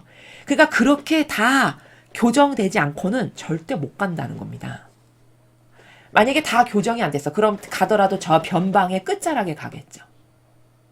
만에 하나 간다 하면. 이게 원리거든요. 이 다니엘의 세 친구들의 탁월성은 뭐냐? 자기를 돌보는 게 없죠. 이게 자아를 안 따르고 산다는 증거예요. 자기를 돌보는 게 전혀 없죠, 지금. 이 무시무시한 남의 나라의 제국의 왕 앞에 갔는데 서슬퍼런 그 수많은 그가 거느리는 병사, 군인 얼마나 많겠습니까? 그렇죠? 그 앞에 갔는데도 이렇게 당당해요. 그럼 이게 뭘까? 자기를 돌보는 자아가 살아있으면 이런 반향이 나올 수 있나요? 없습니다. 다 타협할 거예요. 무서워서 벌벌 떨면서. 그러면 하느님은 그 자아에게 타협한 그 영혼에게 축복을 주실 수가 없어요. 오히려 주시면 이상해요. 왜? 마귀가 아니 하느님 쟤는 저렇게 자아에 충직한 종으로 살아가는데 저거를 도와주신다고요? 그럼 하느님의 그 위대하신 거룩하심에 반하는 거 아닙니까? 이렇게 이의를 제기할까요? 안 할까요? 제기하겠죠. 그러니까 절대 그런 근성, 그런 부족한 어떤 저열한 근성을 가진 것은 도와주실 수가 없어요. 아무리 도와주시고 싶어도. 그러나 이들은 이렇게 자기를 돌보는 게 없으니까 하느님이 다 역사하시죠. 여기. 역사하셔도 마귀가 아무 말도 못해요. 왜? 이게 하느님께만 신뢰를 두고 살아가는 자녀니까 여기를 돕는 것은 너무 지극히 당연한 마땅한 거거든요. 그렇죠. 그럼 사고방식이 얼마나 잘못되는지 아시겠죠? 내가 나를 돌본다. 그게 하느님 저에게 오지 마세요. 제발 오지 마세요. 이렇게 하는 것과 똑같은 거를 하는 겁니다. 이해되십니까? 내가 나를 돌봐서 끊임없이 뭐를 도모하고 나를 위해서 뭔가를 간구책을 마련하고 이런 일련의 그 나를 위한 일체 모든 게 하느님 저는 됐어요. 제가 혼자 다 할게요. 절대 저는 오지 마세요. 저는 은총 필요 없습니다. 이렇게 하는 거랑 똑같은 겁니다. 이해되십니까? 그럼 지금 거꾸로 사는 거죠. 근데 자기가 문제 있다고 생각할까요? 절대 생각 못합니다. 그 사람이. 오히려 나는 괜찮은 신앙인이라고 생각합니다. 이해되시죠? 이런 많은 것들을 배울 게 있습니다. 지금 이 이야기를 통해서. 자, 그래서 이제 이렇게 대범하게 대답을 했어요. 그러니까 느부갓네살은 이게 참고로 말씀드리면 이들의 근성이 어떤 탁월성은 뭐냐면 한마디로 요약을 하면요. 자기를 안 돌본다는 걸 제가 지금 말씀드렸고 탁월성을 여기서 뭘 보냐면 남하고 다른 게 예와 아니오가 분명해요. 그러니까 나는 목에 칼이 들어와도 아닌 건 죽어도 아니야. 이런 근성이에요. 이 친구들이 지금. 그렇죠. 죽인다고? 그래. 뭐 얼마든지 그게 우리 아버지 계획 안에 있으면 내가 죽어도 난 오히려 영예지. 영광이고. 근데 만약에 우리 아버지 계획 안에 내가 지금 죽는 게 들어있지 않지? 그럼 아버지는 나를 살리실 거야. 이 정도로 신뢰하는 거죠. 그리고 이 정도로 예와 아니고 확실하죠. 하느님은 이런 속성을 좋아하세요. 그러면 지금 우리나라에 우리가 정치계나 종교계를 보면 다 타협하는 사람이죠. 거의 대다수가. 그럼 이 타협하는 사람들이 하느님께서 이런 다니엘에게 주신 은총을 그들에게 주실 수 있나요? 절대 못 주십니다. 아니, 안 주세요. 합당치가 않아요. 이해되시죠? 여러분은 뭐를 갈망해야 되냐? 어떤 정신세계를 추구해야 되는가를 이런 걸 통해서 힌트를 딱딱딱딱 얻어야 돼요. 아, 오해구나, 오해. 내가 나를 돌보는 건 나를 망치는 거구나. 이거 엄청난 오해구나. 하느님이 나를 돌보시게 내어드려야 되는 거구나. 이런 걸 여기서 딱딱 캐치를 해야 되는 겁니다. 이해되시죠? 이런 오해를 교정하시기 바랍니다. 느부갓네살은 사드락과 메삭과 아벳느고 말을 듣고는 금방 안색이 달라지며 노기에 차서. 왜? 다른 사람들은 다 굽신거리면서 아니요 아닙니다. 아유 아니요. 다 이렇게 했겠죠. 그쵸? 그 대제국의 제왕인데. 근데 꼿꼿하거든요. 그러니까 저거 봐라. 내가 왕인데 나한테 굽실 안 된단 말이지. 이제 이런 거죠. 노기에 차서 화덕의 불을 여느 때보다 7배나 뜨겁게 하라고 했대요. 참 지독하죠. 그래서 군인들 가운데서 힘센 장정들을 뽑아 사드락과 메삭과 아벳느고를 묶어서 그 7배나 불을 달군 활활 타는 화덕에 집어넣으라고 명을 했어요. 갖고 사람들이 그들을 도포와 속옷 등 옷을 입고 관을 쓴 채로 묶어서 활활 타는 화덕 속에 집어넣었어요. 왕명이 그만큼 급했던 것이다. 화덕이 너무나 달아 있었으므로 사드락과 메삭과 아벳느고를 넣던 사람들이 불길에 타 죽고 말았다. 그러니까 하도 노기에 띄고 그 왕이 불호령이 떨어지니까 지금 이 3명의 친구를 그 입고 있는 옷이나 도포자락 그대로 그냥 바로 집어던진 이런 상황이에요. 어명을 화급히 해야 되니까. 근데 그 불길이 얼마나 뜨거웠냐면요. 여기 지금 전해주기를 그거 집어넣으려고 했던 옆에 뭐랄까요. 신하들, 대신들 그 옆에 사람이 타 죽을 만큼 뜨거웠다는 거예요. 아벳느고를 넣다가 타 죽는 거죠. 불길이 얼마나 뜨거웠으면. 지금 이런 상황을 보여주고 있는 겁니다. 사드락과 메삭과 아벳느고 3사람은 꽁꽁 묶인 채 불탄 화덕 속에 던져졌다. 그냥 입고 있던 옷에 그대로 집어 던져진 거예요. 지금 이런 상황이에요. 자, 그 다음에 아자리아의 노래인데요.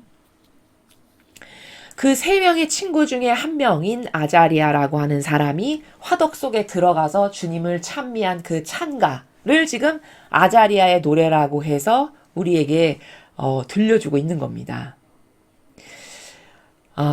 근데 이제 이 아자리아의 노래를 이렇게 쭉 보면 여러분이 이미 저랑 한번 읽으셨지만 지금 이 아자리아도 그렇고 이 특징이 뭐냐면은 하느님의 영을 모시고 함께 살아가는 사람이 바치는 찬가거든요.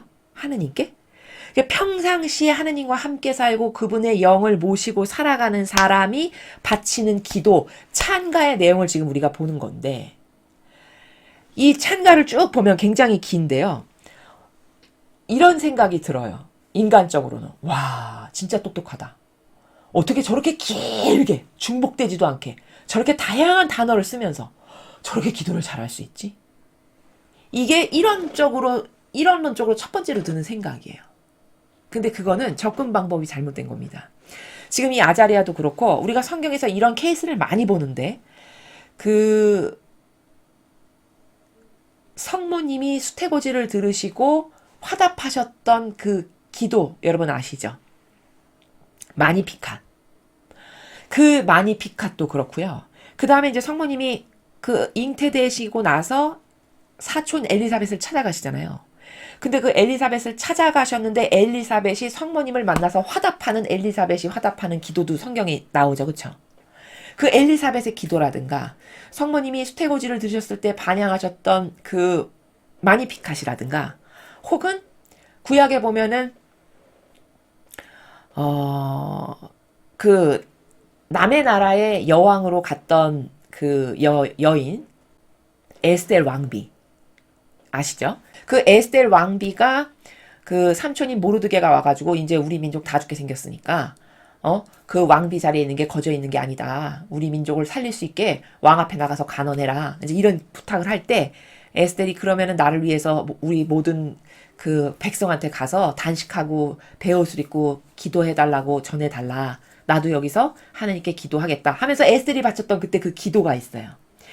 요런 그 화답들 기도들을 가만히 보면 공통점이 있는데 그게 뭐냐? 그게 절대 사람이 그렇게 기도할 수 없다는 거예요. 그게 무슨 뭐 영적인 진리를 많이 학습해가지고 여기에 지식이 엄청 많아가지고 유려하고 아주 형이상학적인 단어를 골라서 그 사람이 그렇게 기도를 한 게 아니라는 겁니다. 그 모든 케이스가 다. 이거 아자리아도 마찬가지예요. 이거는 어떤 영혼이 되면 이런 기도를 자연스럽게 할 수 있는 거냐? 하느님과의 관계성이 회복됐을 때. 다시 말해 내가 늘 아버지의 영을 모시고 살고 그분께만 의탁하고 내면에서 그분을 함께 살면서 반향하고 속삭이고 교감을 나누고 이런 예를 들면 이 세 친구와 다니엘처럼 그렇게 평상시에 그런 하느님과의 아주 긴밀하고 내밀한 아주 돈독한 신뢰와 믿음으로 잘 되어 있는 관계성이 그런 영혼 있죠. 그렇게 하느님의 영을 모시고 살아가는 사람이 어떤 상황이 딱 처하면 그 기도가 자동으로 그 영혼 안에서 그 영이 발하셔서 영이 말씀하시는 거예요. 이건 사람이 하는 거 아닙니다. 그렇기 때문에 여러분도 다 이렇게 하실 수 있어요. 여러분 잘못 오해를 하시면요. 우리가 이런 오해가 있어요. 이 종교 생활을 하면서 굉장히 나쁜 악습이 우리에게 들어온 게 많은데 그 중에 하나가 뭐냐면 대표적인 게 성인, 성녀, 어떤 구약의 이런 훌륭한 사람들, 막 신약의 이 어떤 선택된 선견자, 예언자, 이런 사람들이 나오잖아요. 그러면 어떤 은연 중에 이상한 사고방식이 우리 안에 있냐면요. 저건 특별한 사람만 알 수 있는 거. 저거는 엄청 똑똑하고, 엄청 현학적 지식이 많고, 많이 어떤 아주 나하고는 다른 굉장히 특별한 사람만이 할 수 있는 그런 기도, 그런 어떤 화답, 그런 거야. 아유, 나 같은 것은 이런 게 내면에 있어요. 물론, 그들이 특별하긴 하죠. 그들이 특별하다는 거는 어떤 측면에서 특별하다라는 거냐면, 반향이 특별했어요, 반향이. 하느님과의 관계성이 특별한 거지, 나하고는 다른 특별한 어떤, 종족과도 같은 그런 게 아니고요. 아주 태생 자체가 다른 그런 방향성으로 접근을 하면 안 된다는 겁니다. 그러면 영적인 문을 닫아버리게 돼요. 나는 그런 거 안 되는 사람. 나 그런 거하고는 거리가 먼 사람. 나 같은 건 저런 사람이나 가능한 거지. 이렇게 나도 모르게 그런 이 오해의 어떤 얇은 막을 치워버리지 않죠. 그러면 내가 닫아버려요. 그럼 영적인 게 자라지가 않습니다. 그럴까봐 제가 여러분에게 이런 말씀을 드리는 거예요. 이런 거는요, 누구나 다 할 수 있는 거예요. 이런 반향의 기도나 화답은. 여러분 모두 다 하실 수 있는 거예요. 단지 우리가 노력해야 될 방향이 있는데 그 방향은 내가 하느님과 어떤 관계성을 회복하느냐예요. 그것의 가장 기본이 되는 1학년 1학기가 자아를 안 따르는 거예요. 내 기준, 내 뜻, 내 선, 내 정서, 기호, 내가 옳다고 생각하는 거, 경향, 이 모든 것을 많이 빼면 뺄수록 이런 아자리아와 같은 기도할 수 있고요. 성모님과 마니피카과 같은 기도할 수 있고 엘리사벳과 같은 화답할 수 있고요. 그리고 에스텔 왕비와 같은 기도할 수 있게 되는 겁니다. 이해되시죠? 그러니까 노력을 다른 방향에서 다른 차원의 나라에서 하셔야 된다라는 걸 제가 말씀을 드리고 싶은 겁니다. 충분히 이해가 되셨죠? 그렇게 해서 여러분 스스로 걸어 잠궈서 더 이상 영적인 게 성장하지 않게끔 닫아버리면 안 된다고 말씀드리는 거예요. 그거는 순전한 오해입니다. 거짓 교회에서 여러분에게 마귀가 여러분이 영적으로 성장하지 못하고 하느님과의 긴밀한 관계를 맺지 못해서 은총을 받지 못하게끔 하고자 하는 의도 가운데 그들이 도구로서 그런 씨앗을 뿌려놓은 거기 때문에 여러분은 이제 그 막막을 거두어 버리셔야 돼요. 그 얇은 보이지도 않는 막인데 그 마음 안에 그림자 이렇게 얇게 있는 거거든요.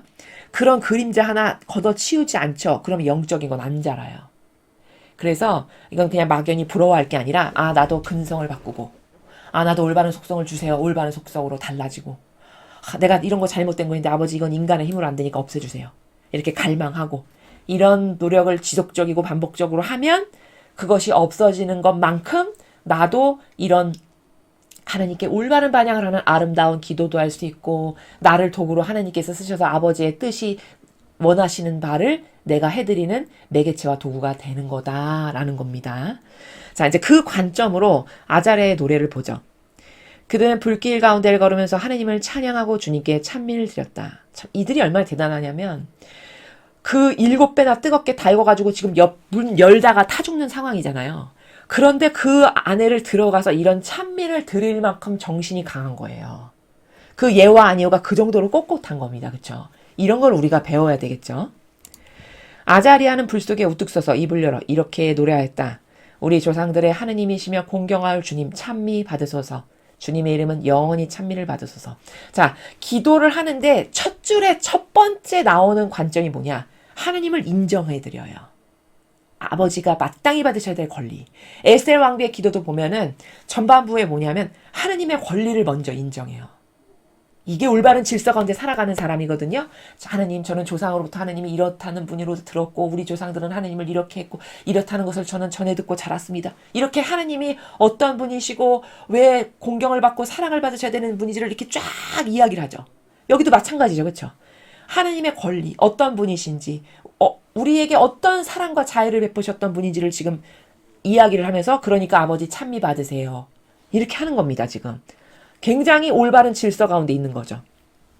주님께서 우리에게 하신 모든 일이 옳았으며 주님의 모든 약속은 어김없이 이루어졌사오며 주님의 길은 곧바르며 주님의 심판은 언제나 올바릅니다. 이게 아버지는 이렇게 퍼펙트하고 완벽하게 옳으신 분입니다.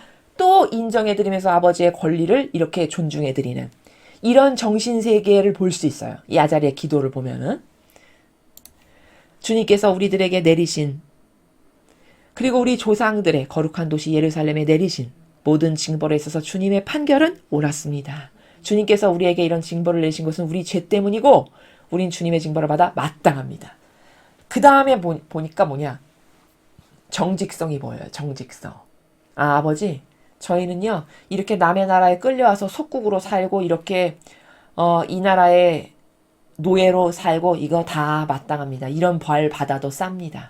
지금까지 이스라엘이 아버지께 반향한 거, 여태까지 잘못한 거 여기 이렇게 인정하잖아요. 이런 징벌을 내리신 건 다 우리 죄 때문이고 우리는 징벌받아 마땅합니다. 이게 정직성 가운데 살아가는 영혼이라는 걸 이의 정신세계를 보여주는 거예요. 지금. 이 사람의 근성이 기본 밑바탕이 정직하다 보니까 하느님 이런 벌 받아도 이런 저주 받아도 쌉니다. 이렇게 지금 이야기하는 거거든요. 여러분 근성이 이렇지 않죠? 그러면 다 어떡할까요? 다 하느님 탓할 거예요. 다. 아니 어떻게 우리한테 이러실 수가 있어요. 저희가 뭘 그렇게 잘못했길래. 이런 말 할까요? 안 할까요? 이런 말 다 합니다. 거의 열의 아홉은요. 다 하느님 탓할 거예요. 근데 안 그렇죠. 이런 데서 탁월성이 느껴지는 겁니다. 아 진짜 축복받을 만하다. 진짜 근성이 남다르구나. 이런 걸 여기서 볼 수 있죠. 우리는 죄를 지었으며 주님을 떠남으로써 죄악을 저질렀습니다. 과연 우리는 큰 죄를 졌습니다. 우리는 주님의 율법이 명하는 것을 귀담아 듣지 않았으며 그것을 지키지도 않았습니다. 우리에게 잘 되라고 명령하신 것을 우리는 지키지 않았습니다. 자, 그 다음에 여기서 또 하나 볼 수 있는 게 뭐냐. 지금 이 아자리아라는 사람은요. 굉장히 모범적인 사람이거든요. 이거 남의 나라에 가서도 칼같이 예와 아니오를 할 만큼 정신이 아주 꼿꼿한 사람이었어요. 그럼 이 사람이 이게 다 이 사람이 지은 죄가 아니죠. 그렇죠. 아, 얼마나 모범적으로 하느님과 신의 성실과 믿음 가운데 살았겠어요. 왜 남의 나라에 와서도 이 정도로 꼿꼿할 정도면 평상시에 하느님과의 관계가 어땠는지가 짐작이 되잖아요. 그렇죠. 근데 이 사람이 지금 고백하는 걸 보면요. 우리는 죄를 지었으며 우리는 큰 죄를 지었습니다. 우리는 주님의 율법이 명하는 것을 귀담아 듣지 않았으며 마치 자기가 그 죄를 저지른 사람처럼 이야기하죠. 물론 우리라는 그 3인칭 명사를 쓰긴 했습니다만 마치 내가 그 죄를 지은 사람인 것처럼 지금 고백하고 있어요. 여기도 보면 쭉 그것을 지키지도 않았고 우리에게 잘 되라고 명령하신 것을 지키지 않았고 사실 이 사람은 이 죄인 이런 죄에 저지른 사람이 아니에요. 칼같이 지키잖아요. 이 다니엘서를 보면요. 다니엘이 이 남의 나라에 끌려가서도 시간경을 철저히 바치는 것을 볼 수 있어요. 그게 몇 장인지 제가 지금 정확히 기억이 안 나는데 그 남의 나라에 끌려가서도 하느님을 공경하는 그 기도를 오히려 더 크게 그 본국에서 자기가 하느님을 섬길 때보다 더 크게 기도를 하는 이런 게 나오거든요. 그럼 얼마나 철두철미하게 지키는 사람입니까? 그렇죠? 이 친구들도 마찬가지겠죠. 그럼 이거 지키는 사람인데 우리는 명령한 것도 지키지 않았고 이렇게 다 자기의 죄처럼 고백하고 있죠. 이게 어떤 근성이냐? 아, 그 죄가 내 죄지. 나도 무관하지 않지. 이런 정신이에요. 이것은 얼마나 탁월하고 멋있는 정신이냐면요. 예수님의 정신을 닮은 건데 예수님이 이 세상에 오셔가지고 인류의 모든 죄악을 홀로 배상과 보속을 다 하셨죠. 다 끌어안으시고. 그거 아주 냉정히 말하면 예수님이 지으신 죄인가요? 아니잖아요. 그거 우리가 지은 죄죠. 우리가 지은 죄인데 예수님이 오셔서 대신 배상과 보속을 하셨어요. 마치 자신이 지은 죄처럼. 전 인류를 다 끌어안고. 똑같아요, 지금. 이 아자리아도. 우리라는 명사를, 그 인칭대명사를 쓰면서 자기가 지은 죄로 여겨서 다 이 이스라엘이 여태까지 하느님께 모욕드린 거를 지금 대표로 배상과 보속을 드리는 거예요. 마치 예수님이 그렇게 하신 것처럼. 그 원리를 볼 수 있죠, 그쵸? 그리고 여기서 볼 수 있는 원리는 또 하나 이런 게 있어요. 인간은요, 이 사고방식이 유물론적이고 이론적이다 보니까 다 찢어서 나눠요. 그래서 옆집 사는 사람하고 나는 남이에요. 관계성이. 한 다리 더 건너가서 저 옆집 살죠? 그럼 더 모르는 남. 이렇게 나누거든요. 근데 하느님 아버지는요. 이 온 인류의 죄악을 한 사람이 지은 죄로 보세요. 그래서 예수님이 홀로 오셔서 배상과 보속을 하신 게 가능한 거예요. 원리가 그래요, 원리가. 왜냐? 처음에 아담과 하와 그 한 명이 지은 거잖아요. 한 명이 지은 죄인데 다 우리의 죄가 됐죠. 그건 왜일까요? 억울하다 이렇게 생각하시면 안 돼요. 그게 맞는 원리예요. 왜냐? 그 아담과 하와와 내가 무관하지 않아요. 왜? 거기서 나온 핏줄이에요, 우리가. 수천 대를 거쳤지만. 그렇죠. 그럼 무관한가요? 무관하지 절대 않아요. 근데 인간은 쪼개고 나누는 사고방식이다 보니까 내 어머니, 아버지, 나를 낳아주신 엄마, 아빠는 가족 같은데 그리고 한데 약간 걸러 올라가서 할머니, 할아버지까지는 그래도 가족 같아. 근데 뭐 증조 할머니, 고조 할머니 이렇게 올라가면 벌써 남 같아. 이런 사고방식 있나요, 없나요? 있습니다. 근데 그게 남인가요? 남 아니죠. 그거 한 가문이고 한 혈통이고 한 직계 가족이잖아요. 그쵸? 근데 한 두 대만 올라가면 남같이 느껴지는 거예요. 그게 왜냐? 근시안적이고 편협하고 유물론적이니까. 이론론적이니까. 그래서 찢어서 나누는 사고방식을 해요. 근데 하느님은 절대 그렇게 안 하신다는 거예요. 이 인류 이 지구에 살아가는 인간이 지은 모든 죄를 한 명이 지은 죄를 본다는 건 그래서 그런 겁니다. 그 아담과 하와가 지은 죄가 그래서 내 죄예요. 그래서 우리가 원죄를 갖게 된 겁니다. 이해되십니까? 그러니까 한 명이 지은 죄로 온 인류가 죄악 투성이가 됐고 나도 그 죄인. 왜? 무관하지 않지. 거기서 온 거니까. 그래서 배상보속할 때도 한 명이신 예수님이 오셔서 그 다 끌어안아서 배상과 보속을 하신 게 유효하고 맞는 거고 그게 원리적인 거다라는 거예요.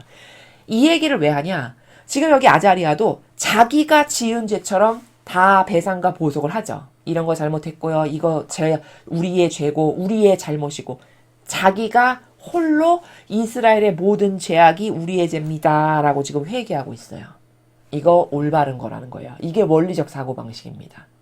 이 사람이 이걸 어떻게 알았을까? 현 시대를 살아가는 우리도 이런 진리를 모르는 사람이 숱한데 은총으로 이렇게 반향하는 것 뿐이에요.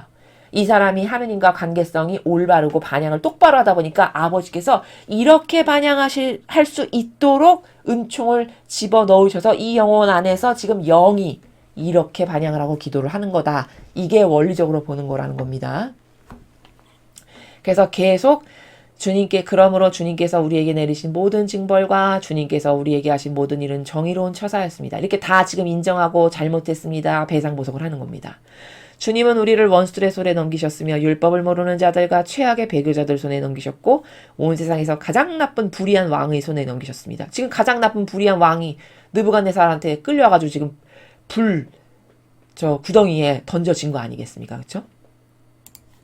그래서 오늘날 우리는 입이 있어도 말을 못하고 주님을 섬기고 경배한다는 우리들의 차지할 몫은 치욕과 불명일 뿐입니다. 아버지, 우리는 치욕받아도 싸고 불명에 당해도 쌉니다. 이렇게 이야기하는 거죠. 그러나 주님의 이름에 의지하오니, 자, 여기까지 다 인정하고 정직하게 잘못했습니다. 저희는 이런 벌을 받아도 마땅합니다. 이렇게 한 겁니다. 34절부터는 지금 뭐 하고 있냐? 그러나 주님의 이름에 의지하오니 언제까지나 우리를 저버리지 마시고 주님의 계약을 외면하지 마소서. 34절부터는 아버지 이렇게 잘못했고 다 이게 우리의 죄고 이런 벌을 받아도 마땅하오나 우리 조상들을 보셔서 아버지가 사랑하셨던 우리의 선조들을 보셔서라도 저희를 용서해 주세요. 이걸 지금 하고 있는 겁니다. 주님의 친구 아브라함과 주님의 종 이사학과 주님의 거룩한 백성 이스라엘을 보시고 주님의 자비를 우리에게 거두지 마소서. 이렇게 훌륭하게 잘 살았던 우리의 선조들을 보셔서라도 저희를 가엾게 여겨주십시오. 제가 대신 이렇게 배상과 보석을 드립니다. 이렇게 지금 기도를 하는 거죠. 지금 이렇게 기도를 풀이라는 거는 이 원리를 알고 여러분이 각자 기도하실 때 이 원리를 적용해서 하나님께 기도를 하시라고 제가 말씀드리는 겁니다. 주님은 하늘의 별과 같이 무수하고 바닷가의 모래알과 같이 수많은 자손을 약속하셨습니다. 주님, 이제 우리는 모든 민족 중에서 가장 작은 민족이 됐고 오늘 우리는 세상 어디서나 천대받는 백성 되었습니다. 이것은 우리의 죄 때문입니다. 지금 우리에겐 지도자도 예언자도 왕도 없으며 번제물도 희생제물도 봉헌제물도 유향도 없고 첫 열매를 바칠 장소조차 없습니다. 이렇게 비참한 처지가 된 거죠. 여태까지 이스라엘이 하나님께 어떤 것을 드렸습니까? 이런 처지가 돼도 마땅하죠. 그렇죠?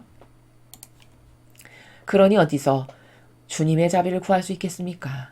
그러나 우리의 뉘우치는 마음과 겸손하게 된 정신을 받아주소서. 자, 사람이 고통 가운데 있으면 겸손해지나요? 안 겸손해지나요? 겸손해지죠. 고통 가운데 사는 사람 치고 정직해지지 않는 사람이 없습니다.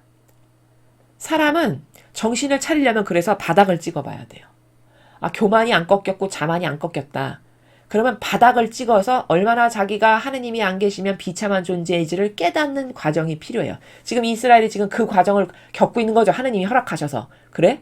너희가 그런 식으로 한단 말이지. 내가 너희를 이렇게 안배하고 이렇게 사랑하고 수많은 섭리로 이렇게 이끌었는데 나에게 이따위로 한단 말이지. 이런 거죠. 지금 아버지께서. 그래서 남의 나라가 침략해도 가만히 놔두시는 거예요. 왜? 고통으로 바닥을 찍어봐야 정신 차리고 다시 하느님께 아유 잘못했습니다 하느님 잘못했습니다 이렇게 정직해질 테니까. 인간은 이것밖에 안 되는 존재입니다. 그걸 꼭 찍어 먹어보고 그렇게 바닥을 쳐야지만 정신을 차리는 존재. 얼마나 보잘것없는 존재인지 아시겠습니까? 그러니까 지금 이야기 하잖아요. 야자리야도. 부디 우리의 뉘우치는 마음과 겸손하게 된 정신. 남의 나라에 와서 종살이 하니 얼마나 겸손해지겠습니까? 그렇죠? 겸손해지지 말라고 해도 자동으로 겸손해지겠죠. 왜 맨날 핍박받고 그냥 종 하대 취급받으니 얼마나 거기서 사람이 머리를 조아리며 겸손해지겠어요. 지금 그 얘기를 하는 겁니다. 겸손하게 된 정신을 받아주소서. 이것을 염소와 황소의 번제물로 여기시며 수많은 살찐 양으로 여기시고 받아주소서. 이렇게 오만하고 교만하고 하느님 질서 존중 안 하고 이랬던 것을 여기 와서 이렇게 핍박받고 종살이 하면서 지금 겸손해지고 있으니 아버지 이 마음을 마치 황소를 바치고 염소를 바치는 것 같은 번제물로 여겨주세요. 저희 이 마음을. 그런 말이죠 지금. 이것이 오늘 주님께 바치는 제물이오니 우리로 하여금 주님을 완전히 따르게 하소서. 아버지 제물 바칠 제단도 없고 그 제물 하나 바쳐줄 사제 하나 없고 지도자 왕도 없으니 바칠 수도 없습니다. 이렇게 가련하고 불쌍하게 됐어요. 저희 나라가. 그러나 여기서 이렇게 지배받으면서 살면서 그 가련하고 작고 겸손해진 마음 이것을 번제물로 드리니까 이 번제물을 양으로 황소로 염소로 받아주시고 부디 불쌍히 여겨주세요. 이런 이야기를 지금 하는 겁니다. 주님께 희망을 건 사람들은 절대로 실망하지 않습니다. 이제 우리는 온전한 마음으로 주님을 따르렵니다. 그리고 주님을 두려워하며 주님의 얼굴을 다시 한번 배웠기를 갈망합니다. 우리로 하여금 부끄러움을 당하지 말게 하소서. 주님은 관대하시고 지극히 자비로운 분이시니 우리에게 관용을 베푸소서. 주님은 놀라운 업적을 이룩하신 분이시니 우리를 구해주소서. 주님 이름이 영광스럽게 빛나시기를 빕니다. 주님을 섬기는 사람을 학대하는 자들이 부끄러움을 당하게 하소서. 그들의 콧대가 꺾이고 힘이 박탈당하여 그들로 하여금 치욕을 뒤집어 쓰게 하소서. 여기 44절을 보면요. 주님을 섬기는 사람을 학대하는 자들. 지금 이 세 친구들을 두고 하는 말이죠. 근데 그들을 학대하는 자들이니까 누굽니까? 이 느부갓네살 왕을 두고 하는 이야기죠. 그들이 부끄러움을 당하게 해달라고 지금 이야기하는 겁니다. 하느님께만 충직한 본인이 고백했으나 또 돌아가서 또 마귀에게 양식이나 되어주는 일을 하고 있는 그의 콧대가 꺾이고 힘이 박탈당해서 치욕을 뒤집어 쓰게 해주세요. 지금 이렇게 기도하는 거죠. 아니나 다를까. 이제 이 후미에 가면 여러분 아까 읽으셨지만 또 느부갓네살이 너희 하느님이 진짜다 또 막 이렇게 하죠. 주님 홀로 하느님이시고 주님이심을 알게 하시고 주님의 영광이 온 땅에 빛남을 알게 하소서. 정말 이 기도가 너무 놀라운 건 뭐냐면요. 지금 이 아자리아가 기도 바친 그대로 되고 있어요. 여기 주님 홀로 하느님이시고 주님이심을 알게 하시고 누가? 느부갓네살 왕이. 주님의 영광이 온 땅에 빛남을 알게 하소서. 자, 이들이 이제 여기서 살아나오죠. 우린 이제 이걸 이미 읽었으니까. 그럼 영광이 온 땅에 드러난 겁니까? 아닙니까? 온 땅에 드러난 거죠. 그렇죠? 또 주님만이 홀로 하느님이심을 알게 하시고 왕이 또 고백하잖아. 야, 역시 너의 하느님만 진짜 하느님이다. 또 고백하죠. 이 기도한 그대로 지금 불과 잠시 후에 이루어집니다. 얼마나 기도의 힘이 무서운 겁니까? 이런 걸 신령한 기도라고 하는 거예요. 이런 사람이 바치는 이 기도한 말 그대로 이루어졌죠. 그렇죠? 왜? 하나님하고의 관계성이 그 정도로 밀접하니까. 그런 사람이 이런 기도를 바치니까 이 기도의 말씀 그대로 다 이루어 주심을 우리가 보고 있죠. 그렇죠? 왕의 종들은 그들을 불타는 가마 속에 집어던지고 거기에 나프다 기름과 송진과 산부스러기와 나무조각을 계속 넣었다. 왜? 더 잘 타라고. 더 뜨겁게 타오르라고. 그래서 불길이 가마 위로 49자나 치솟아 올라갔고 좀 대단합니다. 또 밖으로 퍼져나와서 가마 주위에 있던 갈대아 사람들을 태워버렸다. 얼마나 뜨거우면 그 옆에만 있는데도 다 사람이 타 죽는 거예요, 지금. 그러나 주의 천사가 가마로 내려와서 아자리아와 그의 동료들 곁으로 갔다. 그리고 불꽃을 가마 밖으로 내어 몰고 드디어 아버지의 역사가 이루어졌습니다.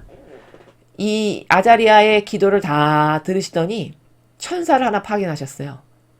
그래갖고 가마 가운데서 마치 산들바람이나 이슬과 같은 시원한 입김을 그들에게 불어주었다. 와, 천사가 지금 시원한 입김을 불어줘서 그래서 불은 그들을 다치지 못하였고 그들에게 어떤 아픔이나 괴로움도 비치지 않다. 불길을 다 피하게 해주는 겁니다. 바람을 불어가지고. 이게 인간적인 나라에서 가능한 일입니까 이게? 이거 실만할 수 있는 거죠? 불길이 49자나 치솟아 오르는 그런 불가마인데. 이런 기적이 또 일어납니다 지금. 새 젊은이의 노래. 그때 새 젊은이는 가마 속에서 입을 하나님께 영광을 드리며 하나님을 찬미하고 찬송하는 노래를 이렇게 불렀다. 아, 이제 막 천사가 내려와서 시원한 불길을 해서 이제 하나도 타지 않게 해주니까 새 젊은이가 성령으로 들끓어서 막 찬미하는 노래를 이제 불가마 안에서 하는 겁니다. 이제 그런 상황입니다, 이게. 우리 조상들의 주 하느님 찬미 받으소서. 영원 무궁토록 주님을 높이 받들며 찬양합니다. 주님의 영광스럽고 거룩한 이름 찬미 받으소서. 영원 무궁토록 그 이름 높이 받들며 찬양합니다. 완전히 성령으로 휩싸여가지고 이들 안에서 성령 하나님께서 막 찬미와 찬양의 노래를 바치는 거죠. 지금 3명이 한꺼번에. 성스럽고 영광스러운 성전 안에 계신 주님 찬미 받으소서. 영원 무궁토록 모든 것 위에 주님을 높이 받들며 영광을 올립니다. 주님의 왕국을 통치하시는 주님 찬미 받으소서. 영원 무궁토록 모든 것 위에 주님을 높이 받들며 찬양합니다. 이제 쭉 하나님을 찬미하는 노래를 계속 하는 겁니다. 3명이. 주님께서 그래서 하나님을 찬미하고 나더니 이제 만물을 함께 찬미하자라고 이야기하죠. 57절부터. 주님께서 만드신 만물아 주님을 찬미해라. 하느님께 영광과 찬양을 드려라. 그 다음 천사들, 천체들, 하늘 위의 물들, 권세들, 해와 달아, 하늘의 별아, 아버지가 창조하신 온 우주 만물을 다 불러드리고 있어요. 지금 비와 이슬아, 바람아, 불과 열아, 주님을 찬미해라, 찬미 드려라. 계속 이렇게 합니다. 이거를 보면은 이 지금 새 젊은이의 노래를 보면요. 이 반향이 참 놀라운 거는 왜냐면은 지금 이렇게 이 기도가 처음에는 하느님께 찬미를 드렸고 하느님의 이름 이런 걸 찬양하고 그 다음에 이제 하느님께서 만드신 온 우주 만물의 피조물을 다 불러 모아다가 그들과 함께 찬양을 하고 있거든요. 이게 사실은 우리가 요새 배우는 의지의 자녀 있죠. 의지의 자녀. 의지의 자녀 정도 돼야 이런 기도를 할 수 있어요. 왜냐면 의지의 자녀는 아버지의 살림살이를 도맡아서 내가 주인으로 다스리는 자녀거든요. 그 하느님의 도성의 핵심부의 아버지와 함께 사는 가족으로서 마치 딸과 아들과 같은 거예요. 의지의 자녀는. 그러니까 아버지 사업이 내 사업이고 아버지 건사하시는 게 내 일이고 해서 아버지가 뭘 염려하시면 내가 자발적으로 나서 이게 아버지가 지금 걱정하시는 거야. 내가 관리하고 케어하고. 이게 의지의 자녀라고 말씀드렸죠. 그러면 그 의지의 자녀쯤 되면은 온 우주 만물을 내가 그들의 메커니즘도 알고 그래서 그들과 함께 찬미 찬양하고 그들에게 온 인류가 드리지 한 번도 주지 않았던 사랑도 주고 이렇게 그 모든 것을 관리하고 감독하고 다스리는 그래서 왕직인 거거든요. 왕직. 그 의지의 자녀들이 사실 왕직을 수행하는 자녀들인데 그 왕직 정도 돼야 이런 찬미 노래를 부를 수 있는 거거든요. 이게 지금 온 우주 만물을 다 동원하고 있잖아요. 근데 이 당시에 이 시절에 지금 우리가 아는 이런 영성 알지도 못했을 때인데 이런 찬미가를 지금 부르는 겁니다. 놀랍지 않으십니까, 여러분? 그럼 이들이 알고 했냐? 알지 못하고 했다고 봐요. 왜냐하면 이때 하느님의 뜻이라는 것을 전파되지도 않았던 시대거든요. 지금부터 2500여 년 전이니까요. 근데도 이런 찬미를 할 수 있는 건 오로지 뭐냐? 영에 반향하는 거예요, 지금. 이 세 명의 친구가. 즉, 이 메커니즘은 뭐냐? 하느님과의 관계가 올바르죠. 그럼 하느님이 한 영혼을 완전히 지배하셔서 그를 하느님의 도구로 쓰셔요. 그럼 그가 하느님의 도구로 쓸 때 이 사람이 이런 말을 만들어서 하는 게 아니라 그 영혼 안에 성령이 완전히 장악하고 차지하셔서 그 영께서 이를 육을 그냥 도구로 쓰고 이런 찬미의 반향을 끊임없이 하는 요런 메커니즘이라는 겁니다. 이해되시죠? 그래서 여러분도 이런 하느님께 찬미를 드리고 이런 반향을 하고 싶은 영혼이 되고 싶다. 그럼 제가 말씀드렸죠. 이거 누구나 다 할 수 있는 거다. 이거는 정신의 잘못된 것 교정하고 없애버리고 자꾸 하느님의 영을 받기를 갈망하고 내가 그 아버지 뜻 안에서만 살아야지 하는 그 올바른 지향과 의지 가운데 부족한 건 자꾸 버릴 수 있게 아버지 도와주세요. 혹은 오늘 다니엘서를 봤는데 저 근성은 너무 마음에 들어서 나도 되고 싶어. 저런 근성을 저한테 주세요. 저도 저렇게 하느님께 반향하고 찬미 드리고 싶어요. 이렇게 자꾸 하시면 된다라고 그 방법까지 제가 알려드린 겁니다. 그런 노력을 해야 되는 거지 다른 어떤 인간적인 노력으로 이런 영혼이 될 수 있는 것이 아니다. 그건 차원이 다른 거다. 이렇게 말씀을 드릴 수 있습니다. 쭉 온 우주 만물을 불러서 지금 찬미를 하고 있어요. 하다못해 야수, 가축, 하늘, 새, 고래, 바다 모든 우주 만물을 다 부르죠. 그 다음에 이제 드디어 사람의 아들들 이제 하느님께 바쳐진 사제 하느님이 축복하신 이스라엘 이제 이런 것까지 다 부르면서 주님의 종들 하느님께 올바르게 반향하고 사는 의인들 성스러운 자 마음이 겸손한 자 이런 영혼들 하느님께서 축복하시기에 합당한 그런 자들까지 다 불러가지고 아버지께 지금 찬미의 노래를 드리고 있는 그런 내용입니다.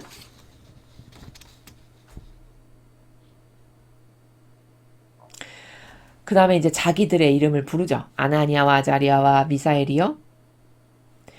주님을 찬미하여라. 주님께 지극한 영광과 영원한 찬양을 드려라. 주님은 우리를 지옥에서 건져오셨고 죽음의 손에서 빼내주셨으며 불타는 가마 속에서 구해주셨고 불길 속에서 구해주셨다. 자, 찬미를 드려라. 주님의 사랑은 영원하시다. 이렇게 쭉 하고 있습니다. 자, 그러고 나니까 느부갓네살 왕이 깜짝 놀랄 일이 생겼어요. 그는 벌떡 일어나 측근자에게 물었다. 꽁꽁 묶어서 화덕에 집어넣은 것이 3명 아니었더냐? 그들이 대답했다. 임금님 그렇습니다. 그런데 4사람이 아무 탈 없이 화덕 속에서 거닐고 있으니 어찌된 일이냐? 저 넷째 사람의 모습은 신의 모습을 닮았구나 하면서 느부갓네살은 활활 타는 화덕 어귀에 가서 이렇게 외쳤다. 사드락과 메삭과 아벳느고야. 지극히 높으신 하느님을 섬기는 자들아 어서 나오너라. 사드락과 메삭과 아벳느고가 화덕에서 나온 다음 지방장관들과 대신들, 총독들, 왕의 측근들이 모여와 그들을 살펴보니 몸이 불에 대기는커녕 머리카락 하나 거슬리지 않았고 도포도 눕지 않았으며 불길에 닿은 냄새조차 나지 않았다. 기적이 또 일어났네요. 그쵸? 우리가 엊그저께 배웠던 2강에 이어서 또다시 기적이 일어났습니다. 이건 도저히 인간으로서는 불가능한 일이죠. 그쵸? 이건 신만이 하실 수 있는, 하느님 아버지만 하실 수 있는 일이죠.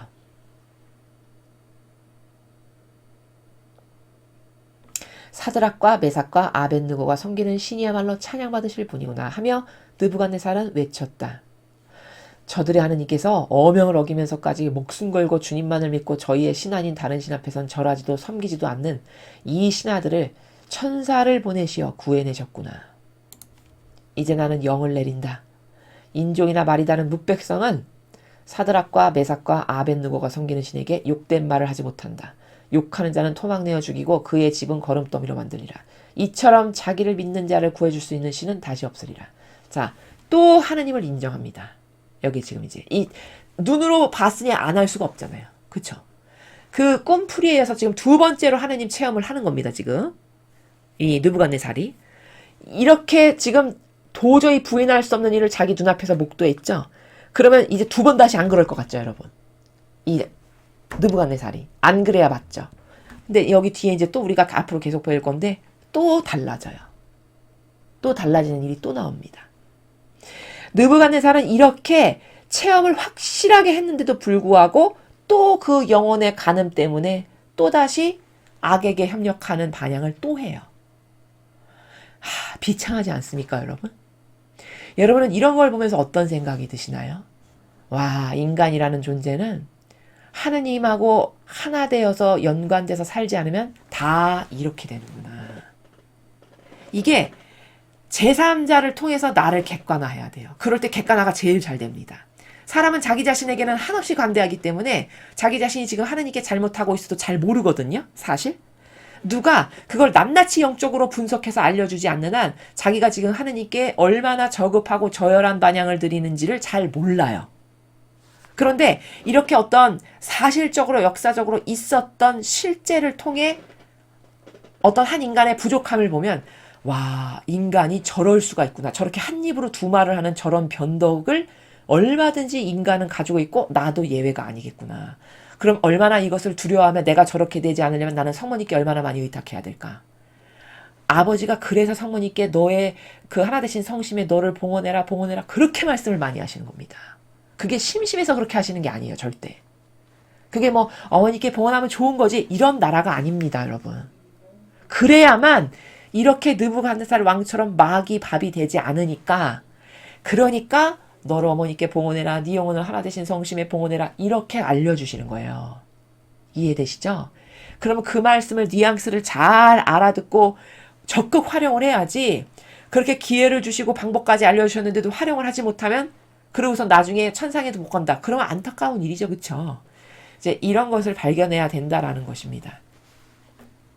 그리고 왕은 사드락과 메삭과 아벳느고에게 바빌론 지방에서 더 높은 벼슬을 내렸다.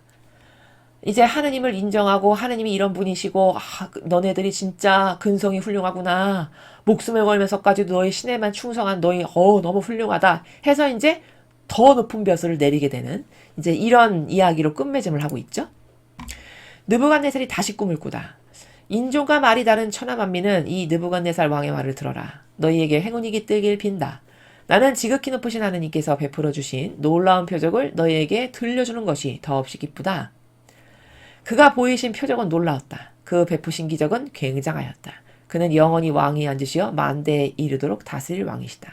자, 이렇게 하느님을 여기까지 지금 인정을 하고 공경하고 그 아버지 권리를 존중해드리는 이런 반향을 잘 하고 있습니다. 근데 이제 내일 또 4장을 배우실 텐데요. 이 아래 이야기가 궁금하시죠? 이제 또 달라지는 반향을 하게 됩니다. 그래서 오늘 굉장히 이 3장이 유독 길어가지고 지금 100절까지 있는데요.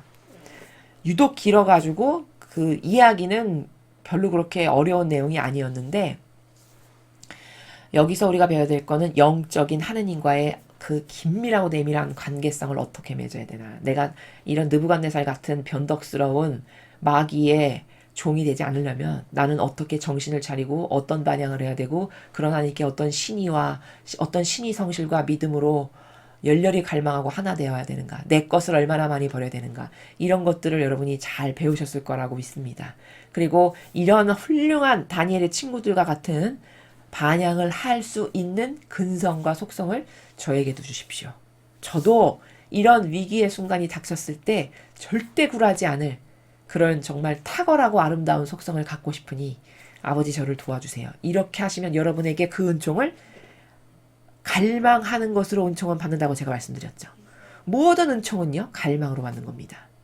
그렇게 올바른 갈망을 하셔서 여러분에게 이 새 친구들과 혹은 다니엘과 같은 그런 아버지의 큰 축복이 여러분에게 꼭 있으셨으면 좋겠습니다. 이제 3장까지 학습을 하셨고요. 또 앞으로 4장, 5장 계속 배워나가실 텐데 어떤 내용들이 기다리고 있을지 여러분 많이 기대하시는 마음으로 또 다음 강의를 기다려 주셨으면 좋겠습니다. 오늘 굉장히 장시간, 오랜 시간 동안 이렇게 긴 강의를 들으시느라 수고 많이 하셨습니다. 이상으로 다니엘서 3장 유다인 색청년이 불가마에서 살아나오다 강의를 마치겠습니다. 감사합니다.